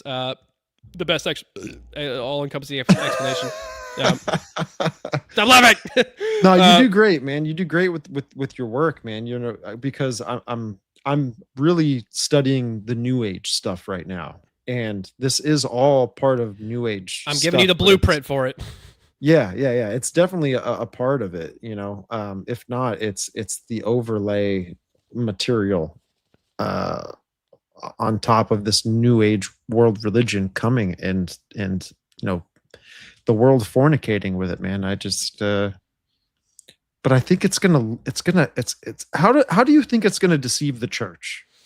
Church is the group of believers, you know. I mean, I think personal spiritual experiences on a mass scale has a lot to play into that. I think the people, I don't think everybody's going to experience all these things at once. I think people who are protected by the Holy Spirit might be saved from it, but will it save them from deception? Not necessarily. And I think that when people start having these experiences, maybe psychic activation, past life memories on mass downloads, aliens coming here and taking down the bad guys potentially and being the good guys and doing a lot of good for us, seemingly so.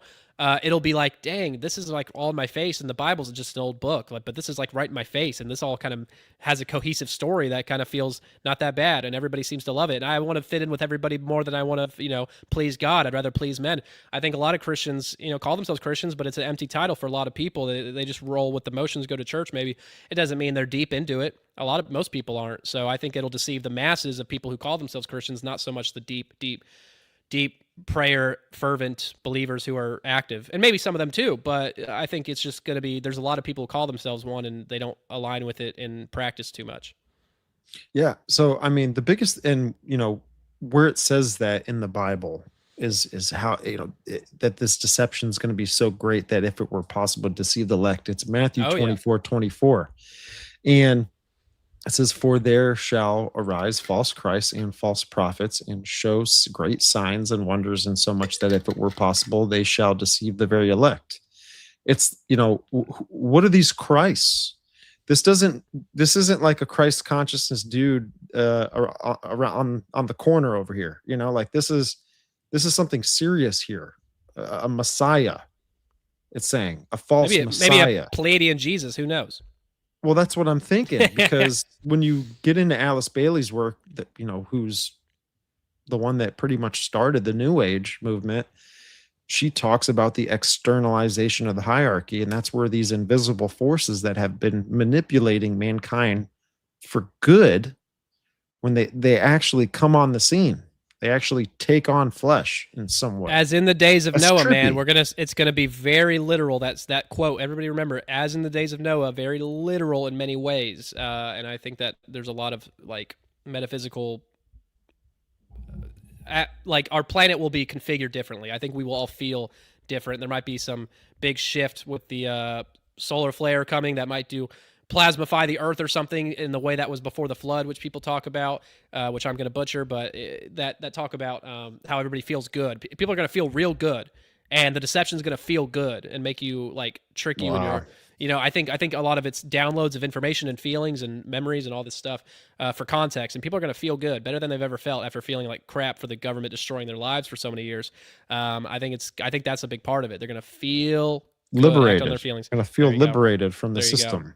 You know, can I do one more crazy rant before we get out of here? Yeah, let's do it. This is where I wanted to end it, and it'll give me like 5-10 minutes here, but it's good. So I got this is a recent event, is not in the book. I got in an email chain with, and I'm going to name drop, and this is all nice stuff. I'm not being mean here. I got an email chain with one of the GOATs, one of the greatest, Emma Catherine of Imagination Podcast. Love her to death. I was very clear that I love her. She does not love me, I don't think, and that's okay. But we had a conversation in an email chain for a minute, and I came at her like pushing my general propaganda with the whole astral vision control. Hey, implanted memories are going in with the real memories with these SRA MKU victims, I believe, and we need to talk about it because healing from it will change a lot. Will be a lot easier, I think, if people know these memories are false, like the SSP stuff, the Water Kingdom stuff, which I'll gloss over in a minute. And I said all this, and she gets kind of offended, but respectfully, she was very nice in a kind of attacking me way. And she basically, she said, there is no way these memories are fake, any of them. She said, there's no way demons can impress false memories. She said, there's no way. And I'm like, well, reincarnation lore, look into it. She said she hasn't studied reincarnation, so she was like, fairly, I can't comment on that. But she said that, well, I said, okay, well, what do you think of secret space program lore? I know you're a Christian. Do you believe all that's real? Because you can't really believe in both. And it's very Gnostic and expansive cosmology stuff. Or you could be a really dumb Christian, like, the Duval fan types. No, sorry, Dan. And so I asked her that, and I said, what about the Water Kingdom memories where people are mermaids? And this is much less common, but there's mermaids, like memories where people are mermaids. And one thing I remember is when they upgrade in the hierarchy, their tail will switch from a mermaid tail to like an octopus tail. That's like an upgrade thing. That's just one crazy thing I remember her saying seriously. And if you want to watch an interview on that, watch Dan Duvall's interview with Priscilla, and it's a 4 or 5 part interview, like 5 or 6 hours long, where she's talking about her memories as a mermaid, and she's serious. And I don't say anything negative about her. She's deceived. She's a good person. SRA MKU victim, and they use this opening from the trauma-based mind control. It allows you to be opened up. It's not your fault, but you're kind of screwed over, and it's sad. But they're being deceived with false memories. And the goal of that is, one, because if you hear someone tell their testimony of SRA abuse and then they tell their crazy space memories, you'll go, oh, it's all fake, they're crazy. Or for some of the crazy people, they'll believe all of it, even the true torture stuff, along with the fake space stuff or the fake Water Kingdom stuff, and then you believe even crazier expansive cosmology, non-biblical things. So it's a win-win, unless you see it exactly the tight little narrow road I'm saying. Now, so I asked her that, and she said, no, I don't believe all those memories are real. She didn't really clarify which, but she didn't say she believes all those are real, and I was like, okay, that's good. But I was like, well, how do you explain the existence of them a lot of people are having? This is her explanation. She says, according to testimonies of people she's worked with, it is because of Hollywood studio memories where they are using actors, scripts, props, etc., drugging or putting in a trance state the experiencer and putting them in a state where they're just experiencing all these things with actors in a script and playing it out. And then when they recover the memory later after blocking it out, their mind creates a version that makes sense and is literal and is real. And that's their mind doing it. But sometimes they recover the script, the actor memories, and they remember the studio. Now, hear me out here. I know this is hard to follow. I said to her, well, for starters, just let me say, there's many, many, many crazy examples of these memories where you can't say that makes any sense because, for one, Tony Rodriguez talks about in his book where he's on Mars and he's fighting this space bug that's giant and it slashes his arm off. and he tourniquets it. He puts a tourniquet on, and he's crawling. He loses his squad. He's crawling back to base for miles and miles and miles for hours and hours, and he's like bleeding out but alive, and he gets an armor generated at the base.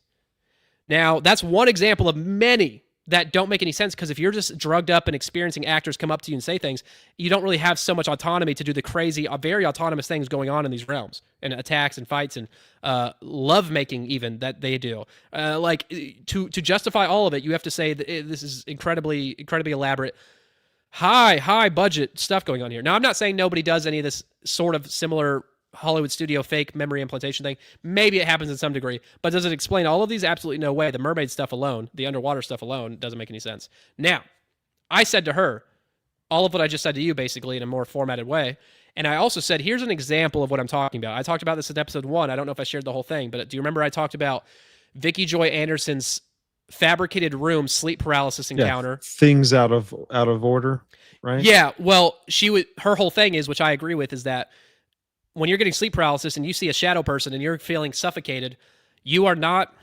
physically, this is not physically happening. You're not physically seeing a manifestation. I'm not saying they can't manifest, but that's not what you're seeing. You are in a dream room that looks just like your room, that they created a simulation to look like your room. And then then all these sensations and visualizations you're experiencing are part of the simulation. And it feels real. And people who've experienced it are like, no, I was awake. And I'm like, and I couldn't move my body. No, dude, I've had it plenty of times myself. It feels real. Just like the astral, people say the astral crazy stuff feels real. That does not mean it's real.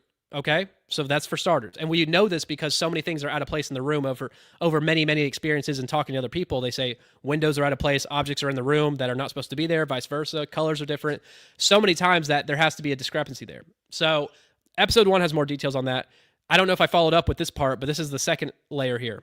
Now, if that's true, and these sleep paralysis encounters are fake or not real, they're simulation, there are multiple stories of people, I may have said before, where gray aliens will be seen instead of shadow people. And multiple people have said this. They'll see a gray alien, and you'll look at it, and it'll be like, oh, shoot, you could see me. Like, it'll kind of be like, oh, no, I'm not supposed to be seen. They will immediately press a button on their belt, technologically, and they will technologically shapeshift into a shadow person. Now, if this is a simulation, bro, what is the goal here? They are trying to convince you that spiritual phenomena, these psychic encounters with shadow people, spiritual harassment, is actually just aliens with technology trying to put a lot of work into oppressing people for just a moment in the sleep state to convince you of a spiritual reality. And now, if this is actually a psyop and this is a simulation, the opposite is true. They are using a spiritual phenomena, spiritual power, to convince you the technology, or to convince you it's all technology, to convince you that demons and shadow people are all aliens coming in your room at night. How many aliens do you got, bro? You got a big army if you're doing that with millions and millions and millions of people all the time. So this is a disinformation tactic planted in a false experience, or it could be a memory in other cases. But this is a conscious experience currently. This is the pattern I'm saying. So I said this to her. I said this to Emma. I said, if they can do this, why can't they plant false memories in the SRA victims who are, maybe they're doubting it, and the demons are seeing them doubt the SSP memories or the Water Kingdom memories, and they can feel they're doubting it because they can read your mind. So, okay, this person's doubting it.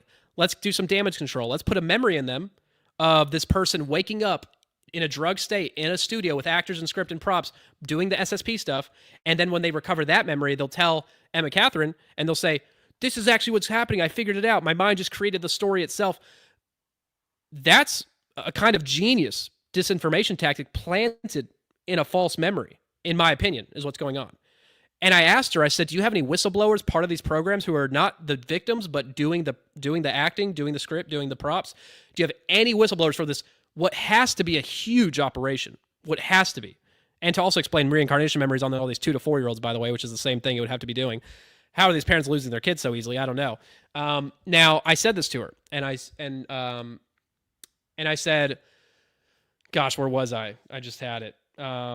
Shoot. So I said, if they could possibly be planting these memories just like these fake gray alien shadow people memories, it could be the same pattern happening. And gosh, I'm losing my train of thought. That sucks. I'll get it back. Let me read my notes. Yeah, you're good. Dude, I freaking What up, Lucas, Anika? What's going on, everybody? hanging in there. Yo, shout Thanks out for to dealing everybody with on me, guys. X tuning in. Let's go. Gosh, I had a No, you're really good. good point. Okay, it'll flow out of me. Anyway, so my whole point is I think that they are using these very specific fake memories into people who are maybe doubting it. So it justifies all sides. You can either believe the secret space program and water memory stuff if you want, or you can go to Emma Catherine's work and say, oh no, it's planted memories. Okay, then I asked about the whistleblowers. I said, are there any whistleblowers involved who are coming out saying they were doing this program? She didn't answer my question. She kind of ignored it, and I know why. Because the answer is no. I did my research very diligently. I tried to find one testimony anywhere I can find of a whistleblower saying, yeah, I was doing this to people. Not one. That doesn't mean it's not real, but it makes it much less likely. It's all coming from recovered memories of the victims themselves, which, like I said, they're planting false memories with the false memories to damage control whatever you don't believe, so that you have an answer for all sides except the narrow road, which is my explanation of the vision control. Is this making sense? Oh yeah. Yes. Okay, cool. There's multiple layers to this stuff. It's so most people will not be able to grasp what I'm talking about, but I'm talking to the crazy people who I hope are listening. Yeah. And hoping they get it. And she's an important voice in this field, and I respect her a lot. And I'm in contact with her husband. I don't think she knows, Gray Area Monarch, who's another hero of mine who I love deeply. And he on and off responds to me, and he said he'd listen to my interviews. I don't know if he is, but he doesn't know the vision control thing either. Obviously, nobody does, it seems. And I'm trying to get them to watch my material, especially this part 3 after the first parts, so they can understand that this is possible. Because if they know what is possible and that these memories are fake and not drugged up in a studio somewhere, probably, they can heal from the majority of it, I think, much more easily. And I think it's very important because also they won't fall for the deception that goes along with it. I'm not saying the abuse is fake or implanted memories. She was offended because she's dealt with these groups that are like this foundation that has it in the name. It's like the Implanted Memory Foundation or something like that, where they say it's all, I think they say it's all fake, all the memories, including the abuse. And because I align with half of that and not the abuse half, I'm like made out to be a douchebag here, but really it's just a lot more nuanced than that. And a conversation I think needs to be had that nobody I can find is having. So I'm trying to, to go crazy on y'all.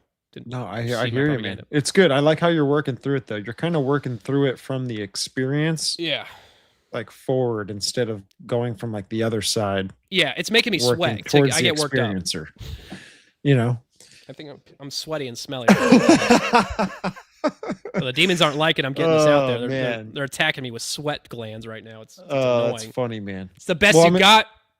Yeah, listen, you're doing a good job, man. I'm getting through I want to get through a few books that I'm trying to focus on right now, and then I do want to get into your book. And I recommend, people if they're out there listening and you want to have this stuff in your hands, I'll have a link tree link in the description below where you can find his book. All right. But Seth, man, thank you, man. You've put in some work today. No, thank you. I don't want to keep you any longer than we've gone already, man. But no, you want to leave. This is about you, bro. You want to leave. This chair is so uncomfortable. No, man. I'm on the couch, bro. I'm chilling. I got a nice couch. I know. I'm on a gamer chair that's probably 8 years old now. So it's definitely. Oh my gosh, you broke that thing in, bro. I can feel the metal pegs in it. I'm sorry to peg you, bro. I didn't mean to. I love it. Oh man, no, dude, I love the work, man, and this is kind of stuff that I have to go back and listen to a little bit because being in the host position, navigating, producing, keeping an eye on the chat, whatever that, I miss some things, man. But I go fast. I know I'm crazy. I love it, man. I go fast too, and I totally get it. I can talk about something that you'd be like, say that again. Yeah, well, once I get in the flow state, I gotta let it flow, or I'm gonna do a brain fart like I just did a minute ago and lose my train of thought. And I have to, it's one of those things. I got you, man. So where can the audience check out all your stuff and all the good content? Yeah, everything about my life is in my link tree, which is linktree.com/Sethlehem right there. And you can find that link tree in the bio of my X and my Instagram account, which is Sethlehem, or Instagram is Sethlehem_, not as cool. And my free audiobook is there, Spotify and YouTube, my YouTube channel, which I'm posting interviews I'm giving of other people right now of some really controversial content. If you want to check it out, please do. I just dropped something today, and I'm dropping one tomorrow with Red River D and Zero Ruck, my boys. And then my book is on there. Buy it from me directly. I'll sign it with my own schizo little signature. It's fun. And all my interviews are compiled there neatly, and I've been doing a lot. I got more coming up. I'm doing Pounder's Quest Thursday, so I'm very excited. And maybe some bigger ones later. So pray for me, guys, that I slay demons collectively, a lot of them. Yeah, I hear you. How long is John going to go with you? He only goes like an hour.